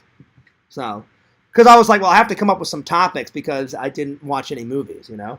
Plus, sometimes it gets redundant. Sometimes I'll do like 10 streams on just fucking movie shit, and I'm like, all right, time to switch it up. Fears, like, give the fans something else besides, oh yeah, this movie sucked. This movie's great. This movie's, you know, you know. So, thank you for all the likes. By the way, I always try to remember to say this at the start of the stream, but I forgot. If you guys want to send me fan mail, I haven't gotten any fan mail in quite a while. You guys know where to look. It's always going to be in the description. My P.O. Box address is in the description. Copy it. You can pretty much send whatever you want within reason. Don't do a fucking Joey and send Fears a bomb or whatever. But within reason, you can send pretty much whatever you want. And Fears will respond to it. So, yeah. And then also, the super chats are on, so if you want to give Fears a super chat, I would really appreciate it. If not, don't worry about it, you know? Alright, so, let's do the Boy Scout badges. I'm going to try to remember as many as I can. So, I pulled up a picture of all the badges that someone can get, and there's a lot. So, hang on, let me just pull up that picture. Where did I put it on my desktop? Oh, there it is. Okay. There's a lot. I think there's over like 300 badges you can get. Something like that. It's been a while. Yo, Pretend Stories. Good to see you. Thank you for the hearts. I don't know if it was Pretend Stories giving me those hearts, but somebody gave me hearts. Larry Tate gave me some thumbs ups. Thanks, buddy. Love the emoji pillow. Oh, yeah. Larry gave me that. So Larry gave me, so that's pretty much the last fan mail I got, you know? At some point, I would love to get, like, I'll either buy them myself, or maybe a fan, maybe one day down the road will get it. Whenever Tommy came to visit me, he was like, Fears, he goes, dude, he goes, you know in my fucking studio? And I was like, yeah. He goes, you know how I decorated my studio? I said, well, I've never been inside your studio, Tommy, not yet. Maybe one day. I said, I'd love to check out the old Tommy NC 2010 studio. He's all Fears. He goes, I've got a TikTok pillow. I've got a fucking YouTube pillow. I said, now that's something I would like. I said, I'd love to get, because they have all that shit on Etsy and eBay. You can get all that shit. Hell, they sell fucking YouTube pens. I mean, they pretty much YouTube, you can get anything, their logo on a fucking thing of merchandise. So I told Tommy, I was like, yeah, at some point I'd love to get like a YouTube pillow. But I told Tommy, I said, Tommy, I'm only going to get the ones that I'm on. I said, I'm on TikTok, so I'll get maybe a pillow for that. I'm on Instagram. Maybe I'll get a pillow for that one day. But I said, Instagram I like, but I love TikTok and YouTube so much better. But I am a photographer. I like photography. So that's one of the main reasons why I have Instagram too. I'll be like, oh, on Instagram, I'll work on all my photography skills. I'll take cool, interesting photos of that. Then on my TikTok and on my YouTube, I'll work on that passion, editing videos and uploading cool content and shit like that, So, but Larry, Pretend Stories, sent me this and then a whole other box of all sorts of shit. The only thing that I was kind of weirded out about it, and I've told Larry this. Larry, you thought it was funny. I thought it was funny. I don't think Larry will mind that I talk about it. I open it up. I get about halfway down in the box. I see this book, and it was like, yeah, the best weird sex practices. I'm like, okay, holy shit, when I say this. I open the book. There's all these weird fucking positions and then detailed descriptions of, if you want to do this weird position, you got to tie this bitch up against the wall, and then you got to gag the shit out of her until she fucking turns red, and then it'll be even more awesome if she pukes while you're gagging her. And I'm like, what the fuck? So I was like, Larry, I'll be honest, I was kind of weirded out about that. Why would Larry even have that book? I don't know. But Larry said, well, Fears, I like to collect a whole bunch of cool shit. And he goes, I just found... Larry, you said you found that at a Goodwill or something, right? I can't remember. So I was like, this has got to go. So sadly, literally the next day, Larry, literally the next day, I tried to give some of the nerd stuff to LC, and he was like, I'm not really into that stuff, Fears. So I donated some of the nerd stuff that I didn't want to Goodwill. I put that book in there. So I can only imagine, and I tied it, and I put it like in 3 Walmart little bags. I can only imagine that woman or that guy's face that opened them up. Okay, yeah, nerd shit, Batman, okay, da-da-da-da. What the fuck is this book? I can only imagine their face when they opened up that. But I kept everything else. I kept all the comic books that Larry gave me, which was awesome. I haven't read them yet, Larry, but I will. I'm going to read those comic books. I'm gonna do maybe like a comic book review at some point. You gave me the little Batman bobblehead. That's up there. That's up there above my microwave in that little here. I put a bunch of nerd shit up there. I'm running out of room up there, but I when I got back, I reorganized it to make more room. So I put a lot of shit up there. But yeah, so Pretend Stories, he got me a lot of shit, and this was inside. So every once in a while, when I'm watching like my movies, this turns out into a bed, and I'll put it beside me. Either beside me and I'll lay my head like this, or I'll put it like this and I'll just like watch movies like that. So it's a very comfy pillow. So I appreciate it.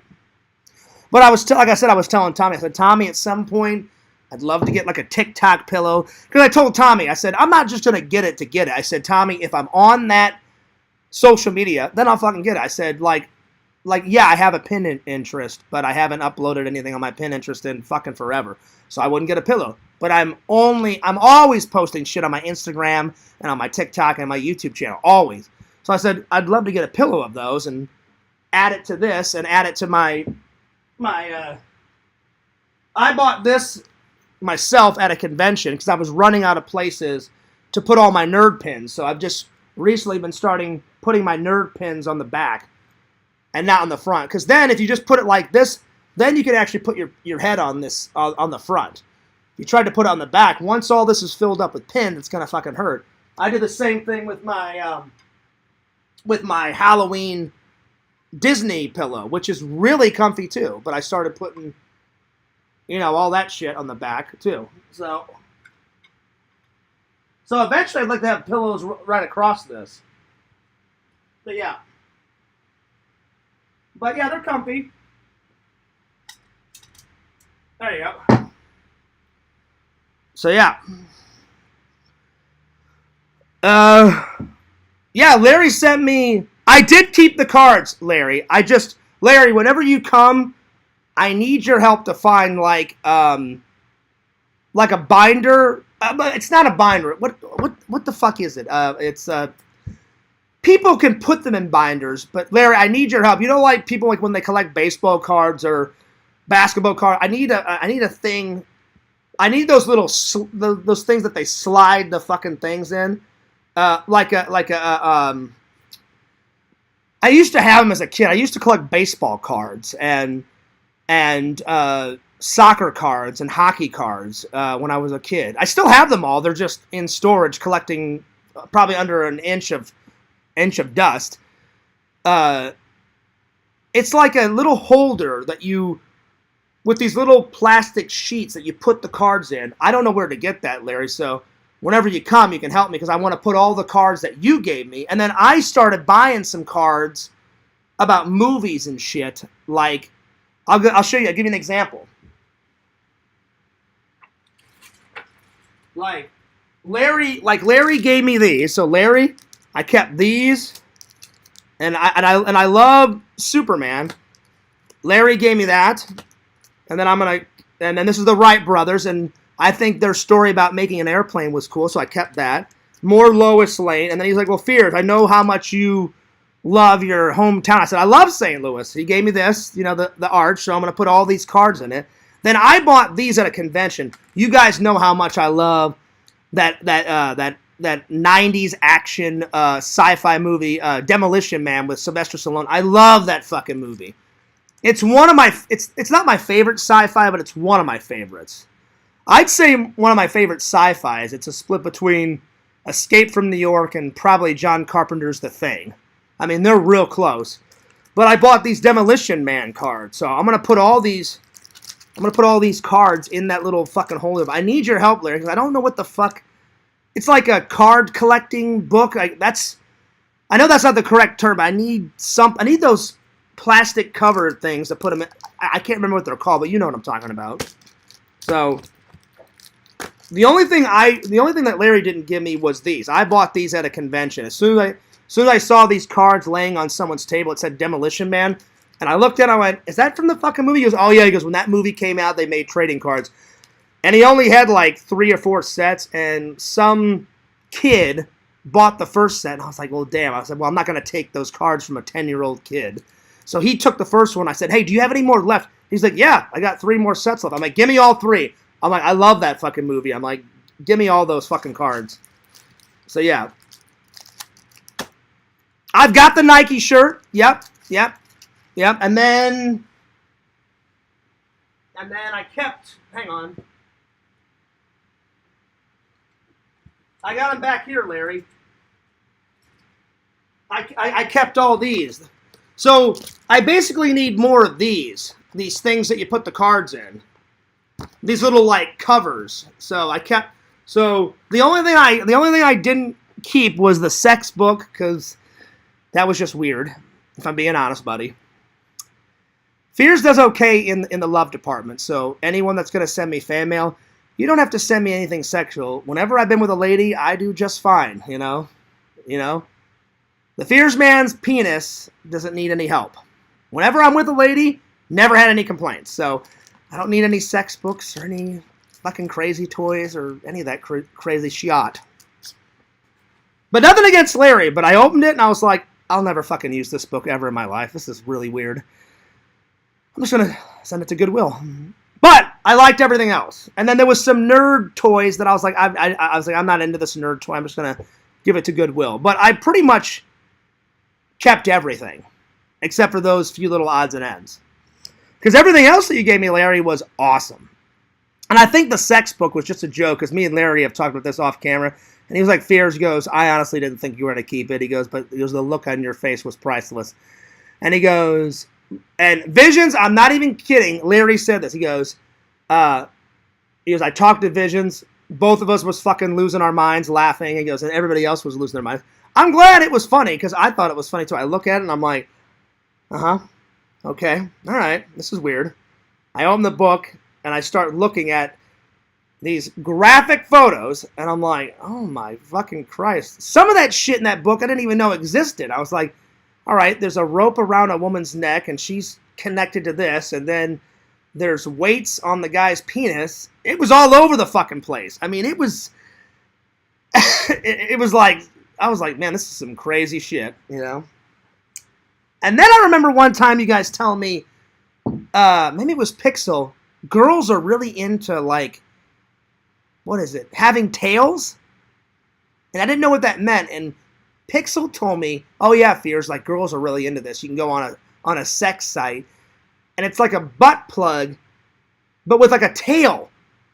And I was like, what the fuck? I'm like what? I'm like, a tail of what? Like a wolf? And he's like, yeah, he goes, fears. He goes, women are really into this shit. And I was like, okay. And then I was like, so what? And he goes, well, the little tail is connected to the butt plug, and they stick the butt plug in their ass, and then when they walk around, or when they're with their man, they got like a little furry tail. And I was like, that is so fucking weird.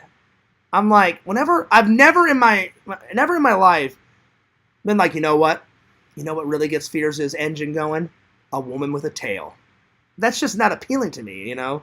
I don't know, call me boring, but whenever I'm with a woman, I'm like, well, there's so many other good things to focus on.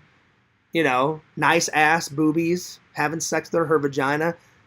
Never in my wildest dreams would a tail pop into my mind. You know what? The boobs are great, the vagina's great, but I need a tail now. That would never come into my mind. But I remember I wrote Pixel back and I was like, well, Pixel, whatever. I'm like, other people are into other shit, and I'm like, they have their own opinions, they have their own pleasures, so I'm not making fun of them. But I know for a fact, if I ever had a girlfriend and she walked in with a tail, I would just shake my head and be like, okay, all right, whatever. Like, I would say it was weird in my mind, but I would never tell her it's weird. I would just, in my mind, I'd be like, this is so fucking weird. This is the weirdest thing I've ever encountered.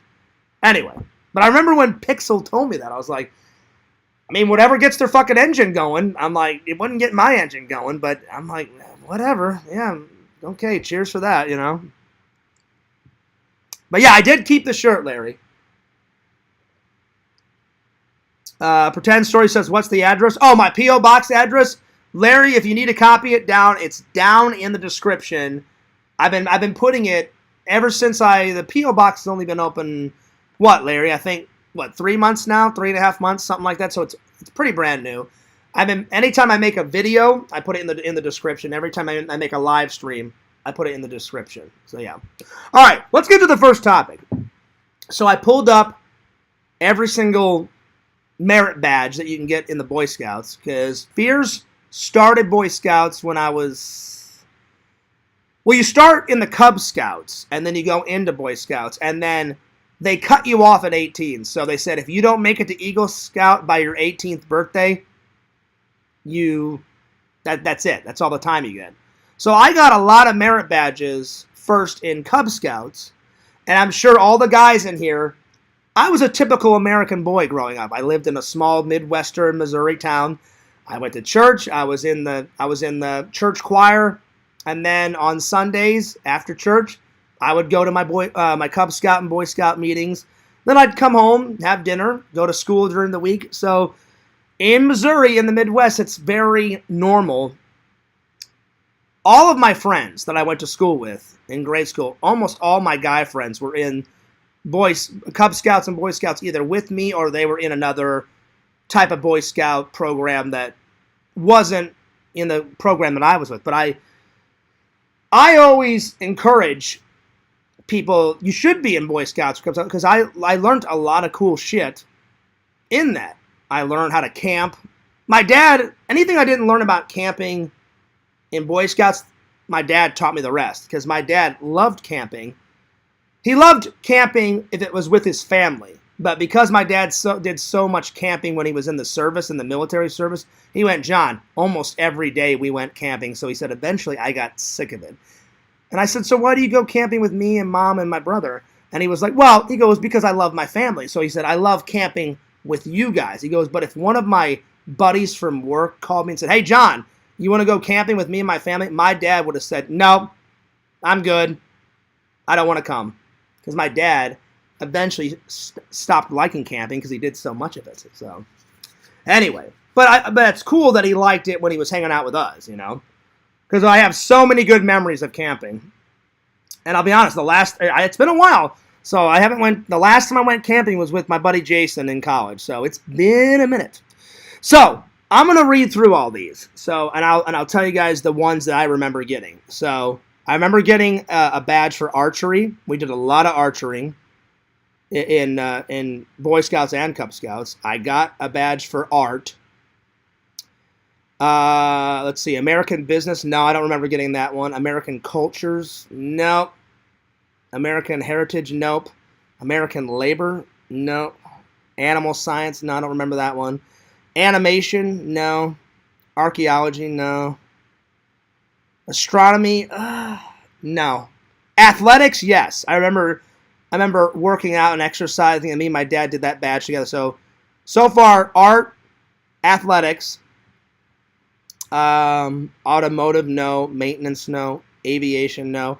Backpacking, yes, because I got that one when I was camping, so backpacking for sure. The basket, I remember we had to make a basket. I made a basket, but I didn't get the badge. Bird study, I remember getting a badge in that.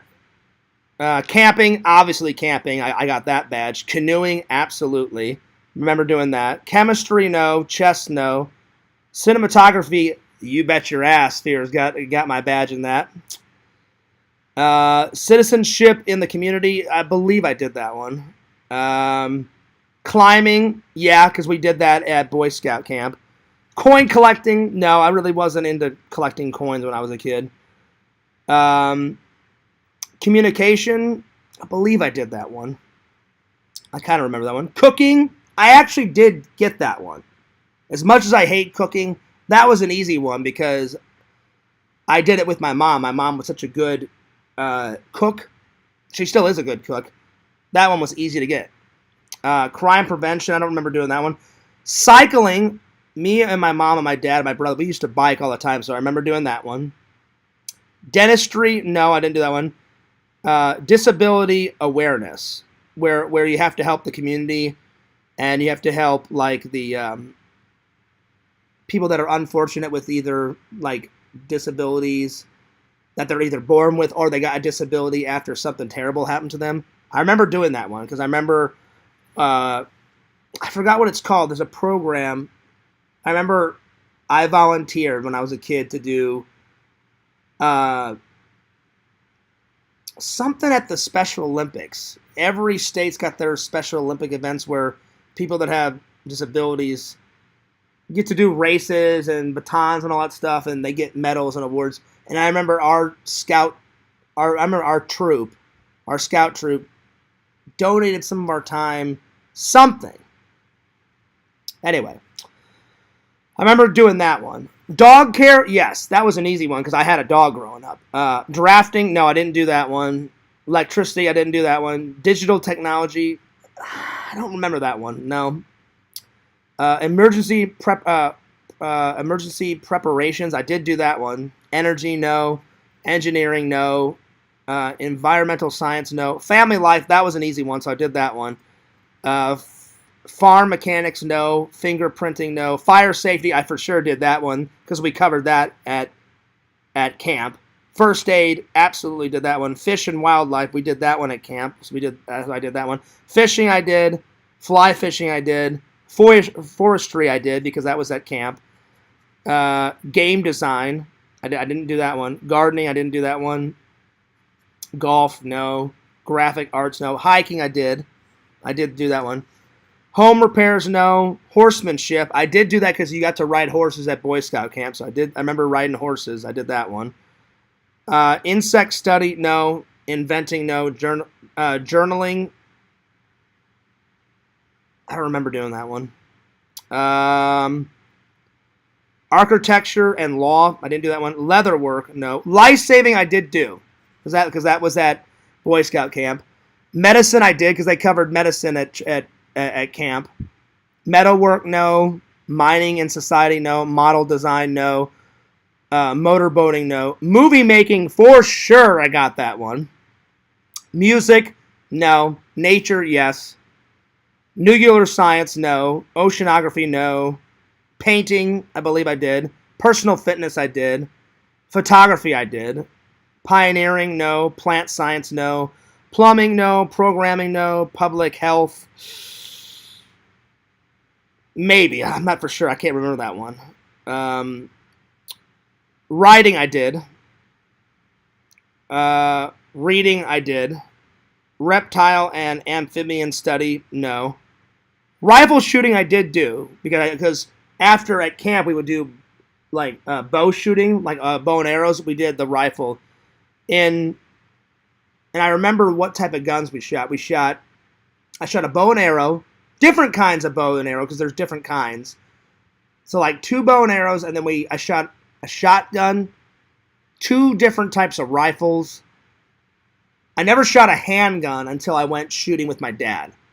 So I shot 1 type of shotgun in Boy Scout camp, and then 2 different types of rifles. So yeah. Robotics, no. Rowing, no. Safety, I did. Scuba diving, no. Sculptures, no. Search and rescue, I did. Shotgun shooting, I did. Signs, signals, and codes, I did. Skating, no. Small boating, sailing, I didn't do. Snow sports, nope. Soil and water, nope. Space exploration, I wish I would have done that one, but I didn't. Stamp collecting, no. They just say, this one's under community. I remember that one. I did do community where you had to help out the community in a whole different ways. Like I remember I donated my time at a homeless shelter. I donated my time at an old folks home. So that one I remember doing. Theater I remember doing. Water sports I did do because that was at Boy Scout camp. Weather I did. Wilderness survival I did. Wood carving I did. Woodwork I did. So I did about maybe 20 or 30, but there's over 300, you know. There's probably more now because they've probably added to it since I was in the Cub Scouts and Boy Scouts. So that's as much as I can remember. I kind of gave you the highlights. So yeah. All right.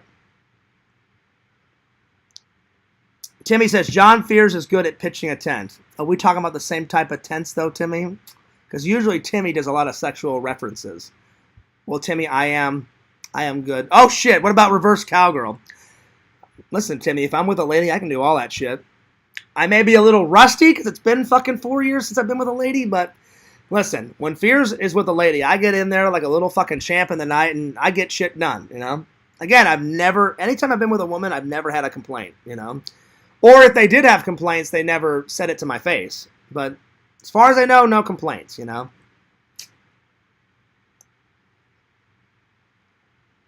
No, Carmine, we just helped out with the Special Olympics. I remember that was part of that merit badge.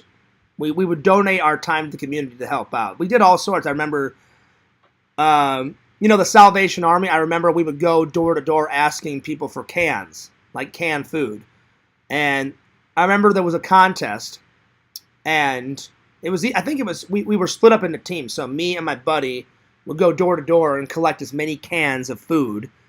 And I remember my Boy Scout leader saying, it doesn't matter what type of food. He goes, because that food at the Salvation Army is given to certain homeless shelters. And they said, if people that are homeless, they said, if they get hungry enough, they'll pretty much eat fucking anything. You know, if I was homeless, I wouldn't want money. I'd be like, I need some food. I'm fucking starving, you know? So I remember we went door to door, and I remember my Boy Scout leader said, whoever gets the most cans, I don't remember what the prize was. I think he gave like a cash prize. He said, I'll give you I think it was like $50 to $100. And I remember me and my friend collected the most cans. So I remember doing that stuff I remember we helped out with the Red Cross. We would donate our time like to an old folks home. We helped out every state, I believe, I'm not 100% positive. I know Missouri has got a program for the Special Olympics with people with disabilities and stuff like that. I remember we donated our time helping set up the event. So yeah. So that was a lot of fun because all those people with disabilities had a lot of fun, and I'm glad I could help out. So yeah. So that was kind of cool. But I'm glad I did Boy Scouts because you learn a lot of life skills, you know. So, and I made a lot of cool friends along the way. So it was a lot of fun. So yeah. John Fears is the master of reach arounds. I don't know about all that, Timmy. I don't know about all that. But that is pretty funny.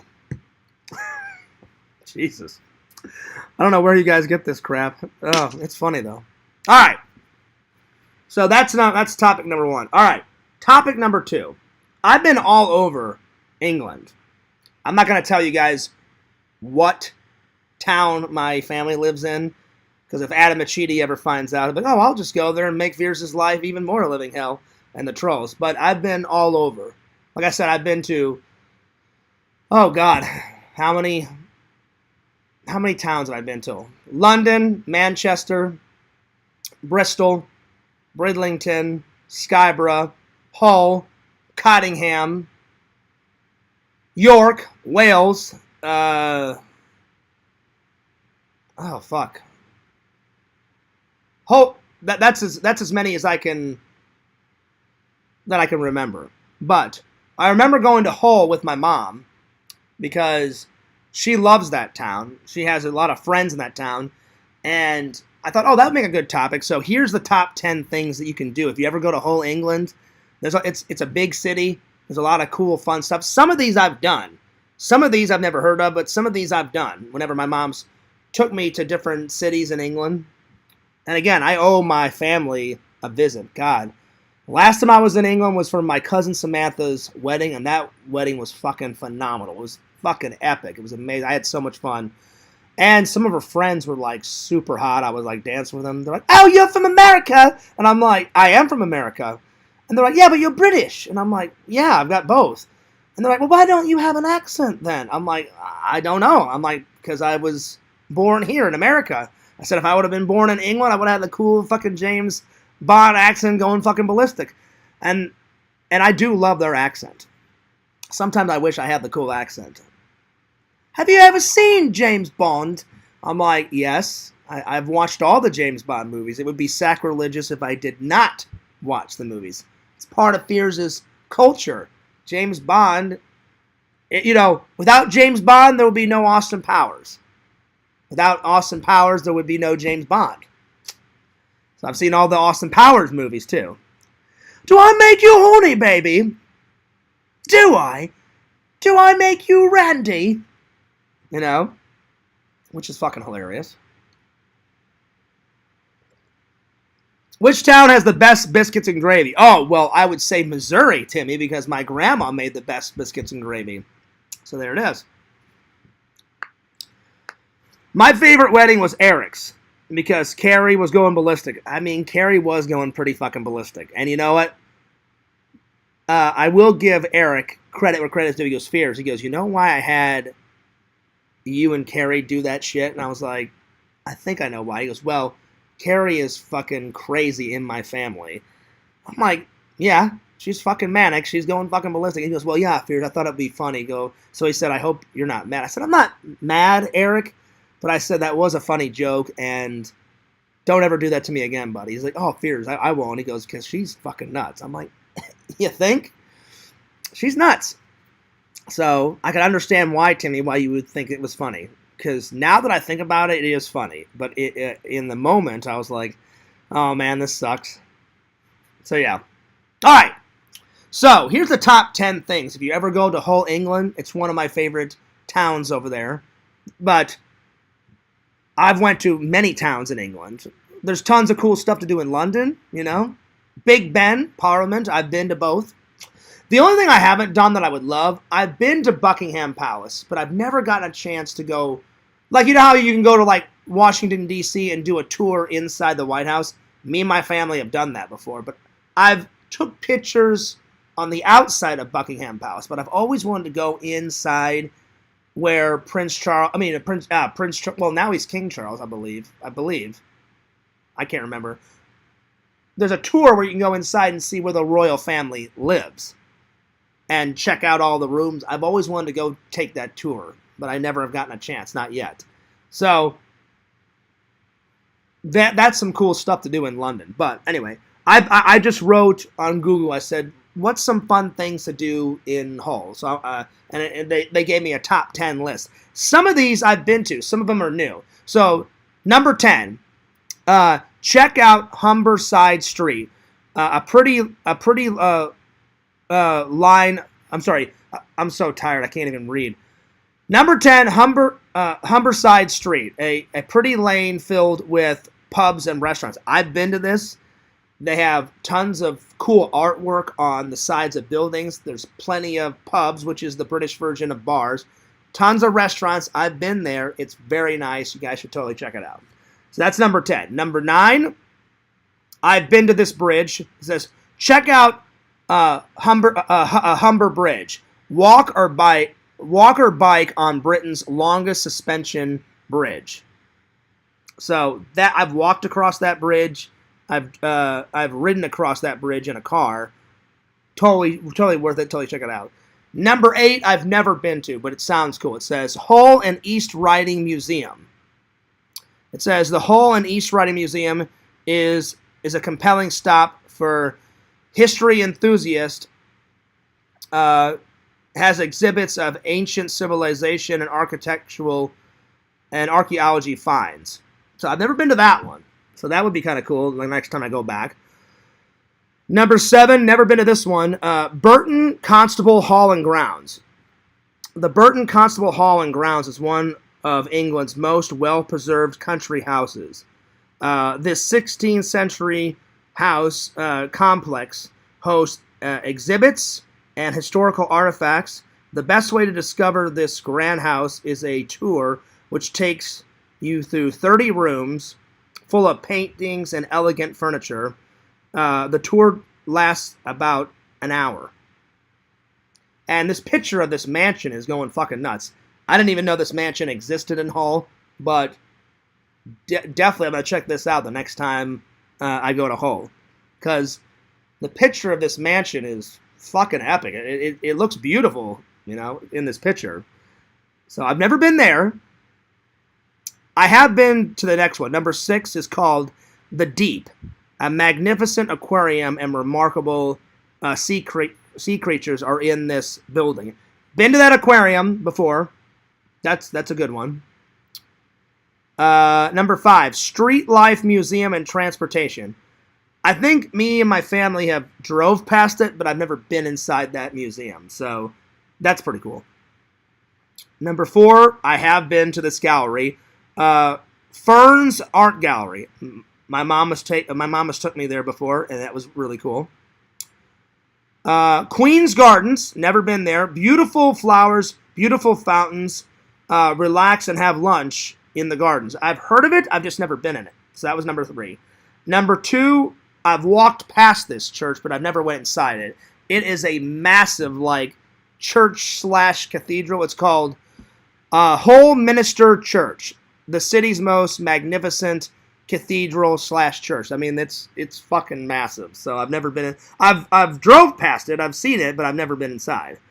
And then number 1, Old Town Hall. Old Town Hall is the city's central district with cobbled streets, brick facades, and historical sites to explore.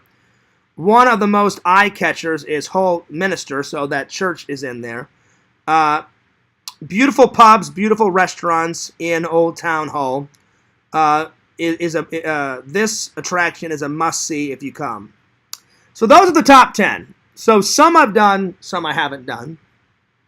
There it is. Yo!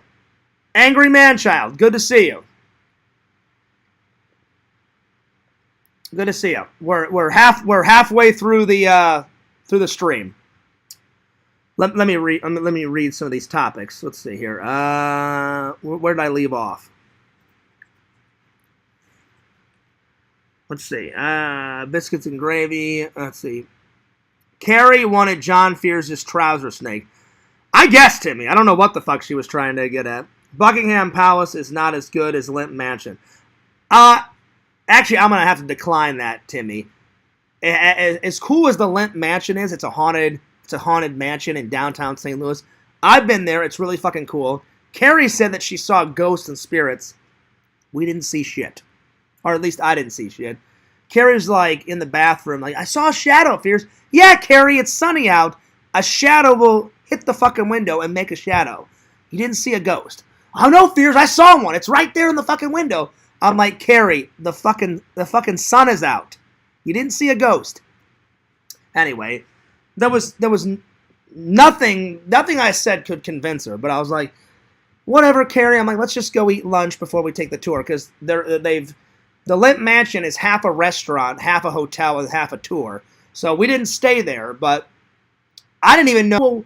This side of the mansion, we've turned into a restaurant. You want to eat lunch before you go on the tour? And I was like, Carrie, I'm hungry. Do you want to get lunch? And she was like, I didn't even know they had a restaurant. I'm like, I didn't know either. So I'm like, let's get some lunch.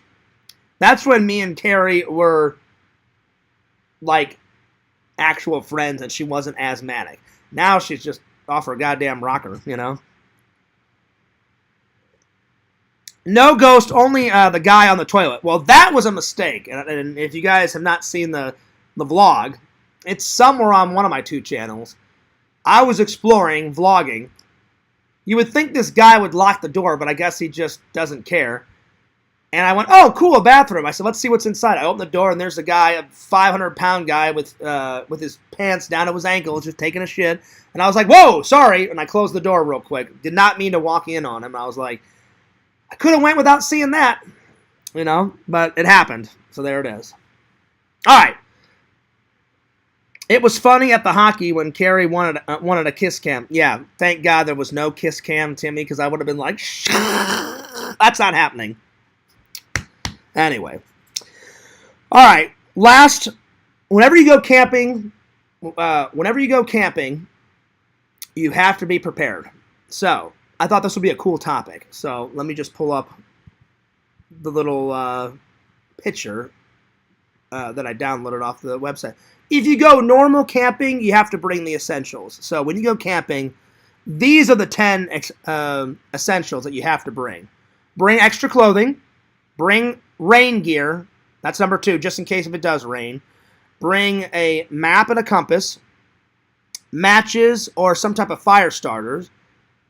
A pocket knife. I suggest the MacGyver Red Swiss Army the Red MacGyver Swiss Army pocket knife.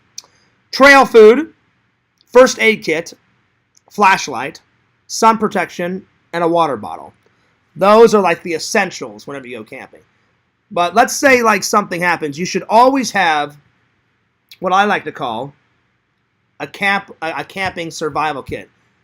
Anything can happen when you go camping, so you have to be prepared. Sometimes people put it in a pouch. Sometimes people buy those army camping survival kits that come in a backpack. It doesn't matter because some kits have more things, but normally any one of those survival kits have these items, and I'm about to read them. So, because I do like camping. So, anytime you go, make sure in your survival kit either have all this stuff in a tactical bag or some type of backpack. A compass for sure. Fire starter or flint, rope starter, like let's say there's not a bunch of, you don't have a lot of branches or anything. Rope, if you light a piece of rope and put it in, that'll start. So a rope starter, wire saw, survival rope, emergency shelter, mosquito head net, because there's a lot of mosquitoes in the forest, raincoat, fish hooks, fishing line, floats and bobbers, bait, a tourniquet with safety pins, so in case someone needs a tourniquet, bandages, needle and thread, water bottle, foldable shovel, tactical bracelet, and whenever you get one of those tactical bracelets, it's kind of redundant because in a tactical bracelet, if you buy the expensive ones, there's a compass in it. I've seen ones with a pocket knife connected into the bracelet with a toothpick and all that other shit. And there's a flashlight connected to the bracelet, but it's always good to have a backup. Make sure you have a folding knife. Any knife will do, but I suggest getting a Swiss Army's knife because they have a bunch of tools at your disposal in the Swiss Army pocket knife that you could use. A lantern or flashlight, an axe, first aid kit is essential, band-aids, scissors, tweezers, medical tape to tape down the bandage, alcohol pads, gauze, MREs, which is meals ready to eat, so you have food, extra supply of water, have that in your camping survival kit. All that stuff will help you, if there's some type of an emergency. So you should always do that. So that's if you ever want to make a survival kit. But here's the checklist. Let's say you're just going camping. You should bring that emergency kit with you just in case. Because what if you go camping and nothing happens? Well, that's good. Like, whenever I had that hurricane, I literally went online and I bought that hurricane survival kit. And I showed it to you guys on a stream. Never used it. I probably never will. But that shit's got everything in it. If I ever went camping out here with some friends, I would bring that hurricane survival kit because it has stuff in that kit for camping too. It's got extra water, and that water lasts for 10 years. Meals ready to eat is in there. That they last for 10 years. It had all the fishing equipment in there. It had the raincoat. It had a whistle in there. So let's say, like in a hurricane, if you fell down and shit was in a building and collapsed on you and you were still alive, you could whistle for help and people would hear that whistle. So that kit that I got is not just for hurricane shit. In the bag it says also can be used for camping survival kit too. So bring that, but here's the essentials. If you just go camping, these are some things that you need. Bring a tent. Bring a tent repair kit in case your tent gets ripped or torn. A rain fly, extra tent stakes, a tarp, a tent fan, mosquito netting. And then whenever you go cooking on a camping trip, bring aluminum foil, garbage bags, plastic wrap, plastic baggies, eating essentials. Dutch ovens are always good. A pie iron or an iron skillet to cook things in with. A cast iron cookware, camping stove, fuel, can opener, coolers, ice, drying rack, paper towels. I've seen people bring, coffee things. You can make coffee while you're camping. Camping utensils. And then for bedding, either bring an air mattress, an air pump, a sleeping bag, a pillow, sheets, a blanket, camping pad, survival gear. We already covered that. Bring a first aid kit, a flashlight, batteries for your flashlight. That actually should have been in the survival kit too. You should bring extra batteries. Waterproof matches, a tool with multi-purposes, camping lantern, and then personal care. Obviously, bring toilet paper, hand sanitizer, soap, shampoo, deodorant, toothbrush, toothpaste, medication if you need to take anything for your, if you take medication, a camping shower. And then on the list, on the camping list, it says if you don't have a camping shower, make sure you pitch your campsite by any type of water, a river, a lake, anything like that. And most of you guys know that, but I was struggling for another topic, so I thought, well, I went camping before. I was in Boy Scouts. I'm like, I wonder if they'd like to talk about this. And I said, if they don't, oh well, I'll just use that as one of my topics. So yeah. And that's about it. Angry Manchild says, John, are you okay? I'm doing all right. He says, just doing a wellness check. I'm doing okay, Angry Manchild. It's just, I'll be honest, it's these two things. I get so sick and tired of the fucking hate online. It's just mind-numbing. And then I'm just stressed about my dad dying and my grandma dying. So I don't care what those fuckers say. I did not lose my job. I took my boss advice and said, you've got the time off, Fears. We'll pay you. That's what PTO stands for, paid time off. And he goes, you've accumulated 3 weeks. And I said, well, I don't want to use all my.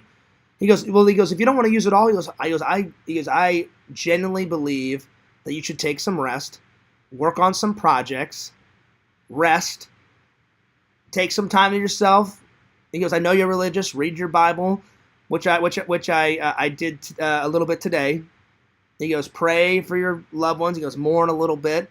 Hang out with some friends. Me and Randall already talked. I think I'm going to drive down one of those days next week and spend the day with Randall. And then my friend Jeff said, hey, Beard, I just got my pass, so I know you've got the week off because I told Jeff I had the week off. And he said, one of those days we should go to Disney together. And I was like, I was already planning a trip And I said, I think I'm just going to set the camera down. I may bring the camera. I haven't decided. Maybe I'll just go and take some photography there because there's so many cool things to take photos of at Disney. I'm telling you, when you guys see the footage of me walking around inside the fucking Cinderella's castle, it's going to blow your fucking minds. It's literally like a castle inside. To get to the restaurant in the middle of the castle, I had to walk up this winding staircase.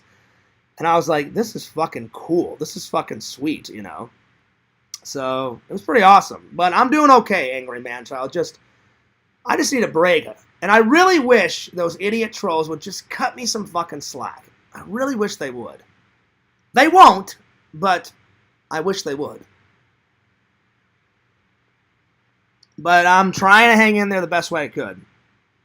You know? And I can't edit my videos when I'm upset and stressed and angry, and I just want the old happy-go-lucky John Fears to come back, and they don't make it any easier.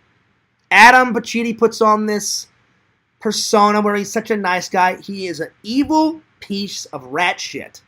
Joey is an evil piece of shit, too. I've never had him as my manager. He never will be my manager. But he says that shit to make me angry. But the truth is he'll never be my manager. And I kid you the fuck not. If I ever get more subs than him, the first stop I'm doing, because Casey Neistat, this is true, you can watch one of his videos. He said a few people were annoying the fuck out of him. He flew. It's in one of his vlogs. I don't remember which vlogs. He flew to the YouTube headquarters, talked to the head guy, and said, "Get these fuckers banned off of YouTube for life." I swear on my father's grave, if I ever make more subs than that shithead, the first trip I'm doing, I'm getting all those fuckers' channels removed. And you think I'm kidding? I will vlog it. I will get fucking revenge. I'll say eat shit to every single one of those motherfuckers. I'm like, hey, Adam, your channel, fuck you, buddy, gone. I would celebrate. I would be singing to the fucking heavens. I'd take Moody's channel down, Quentin's, all those fuckers.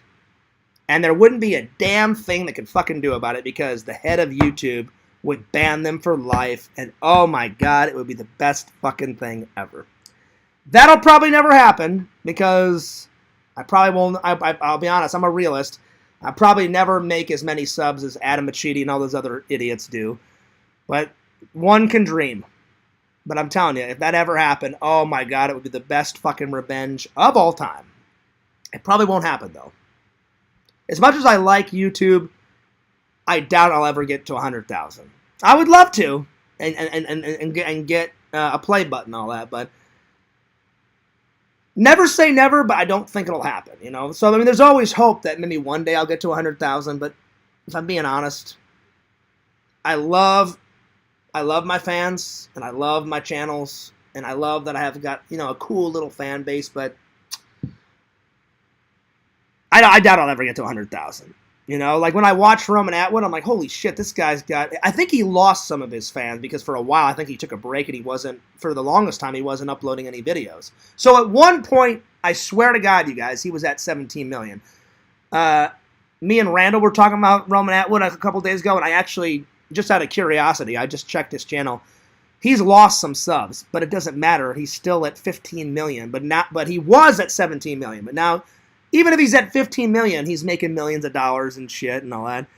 But I thought Casey was one of the best YouTubers. He is, but Roman's got more subs than him. Casey's only like at, I think, 12 million the last time I looked. But still, 12 million, that's a lot of fucking people, you know? I wouldn't know what to do or what to film if I had 12 million, or not even 12 million. Like, let's say I had 100,000. I would just literally ask my fans, well, now that I've got this status, and because I know I'd probably be making a bunch of money if I hit 100,000 or a million or 2 million, I literally would quit my job, kind of like what Roman did. Roman filmed and worked at his dad's rope factory, and then he literally went up to his dad one day. He's even said this. You think I'm lying? Watch one of his videos. I don't remember exactly what he said, but he said, I remember I would work at my dad's at his rope factory during the week, and on the weekends I would just film funny pranks and funny videos and upload them. And then when I finally got into the million subs, because I started making a lot of money, and then I went up to my dad and said, hey, Dad, no offense, I make more money on YouTube than I ever did, ever, working the 10 years at your rope factory. I think I'm just going to focus on YouTube. And then his dad was like, Roman, you're my son. I love you. Quit. Focus on that. Focus on your passion. He goes, you're not going to hurt my feelings, you know. He goes, if the YouTube thing ever goes to shit, he goes, you can always come back to the rope factory. He goes, whenever I die, I'm gonna give you the fucking rope factory. Because I think Roman's an only child. I don't think he's got any brothers or sisters. I don't think. I could be wrong. I'm not 100% sure. But I remember in a vlog, his dad said, yeah, he goes, if I ever died, which I'm going to one day, he goes, you'll get the rope factory. So there you go. But if I'm being honest, Angry Manchild and everybody else out there, I doubt I'll ever hit 100,000. If I did, I would be the happiest guy ever, but I doubt it would happen. But anyway, off to a good start on the.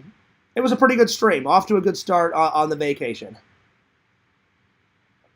But I'm not in the mood. I said I was going to have a little bit of liquor tonight. I'm not in the mood. But at some point during the week, Fears is going to get sloshed out of his mind. And I haven't had any Crystal Skull vodka in quite a while, so maybe one of those, Fears will do a good buzz stream or a good drunk stream.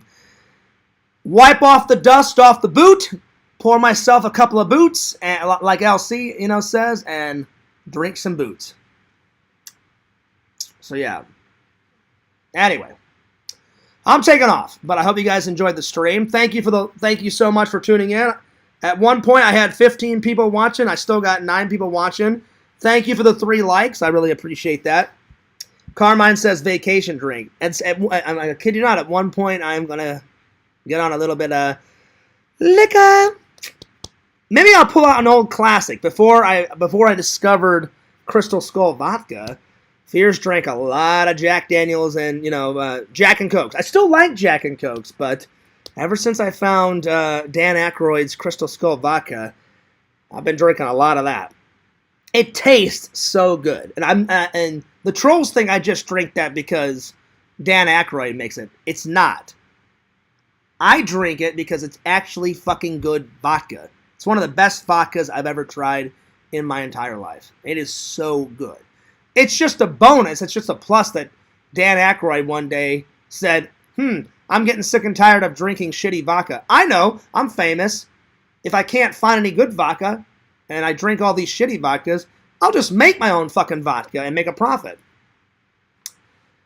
Walter and me have recently reconciled, and he showed me a picture. He went, Fierce. He goes, maybe one day I'll give you this. Walter said he went to one of Dan Aykroyd's signing. Walter White in the community said, Fierce, it was just by happenstance. He goes, I was in the liquor store.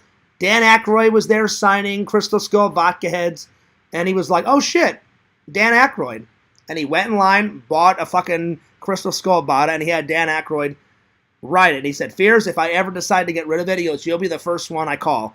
And I was like, oh shit, Walter. I'm like, if you ever gave me that, I said I wouldn't even open the bottle. I would just say, Walter White's the fucking man. He got me this. And then, whoop, put it on the shelf. Never touch it. I would never open it up. Because I wouldn't want the autograph to get smudged. I've always wanted to meet Dan Aykroyd. I've never gotten a chance. He's my favorite Ghostbuster. Ray Stantz is the shit. Yeah, Peter Venkman, he's funny. And Bill Murray is the fucking man. I love Bill Murray as an actor and as a celebrity and as a human being.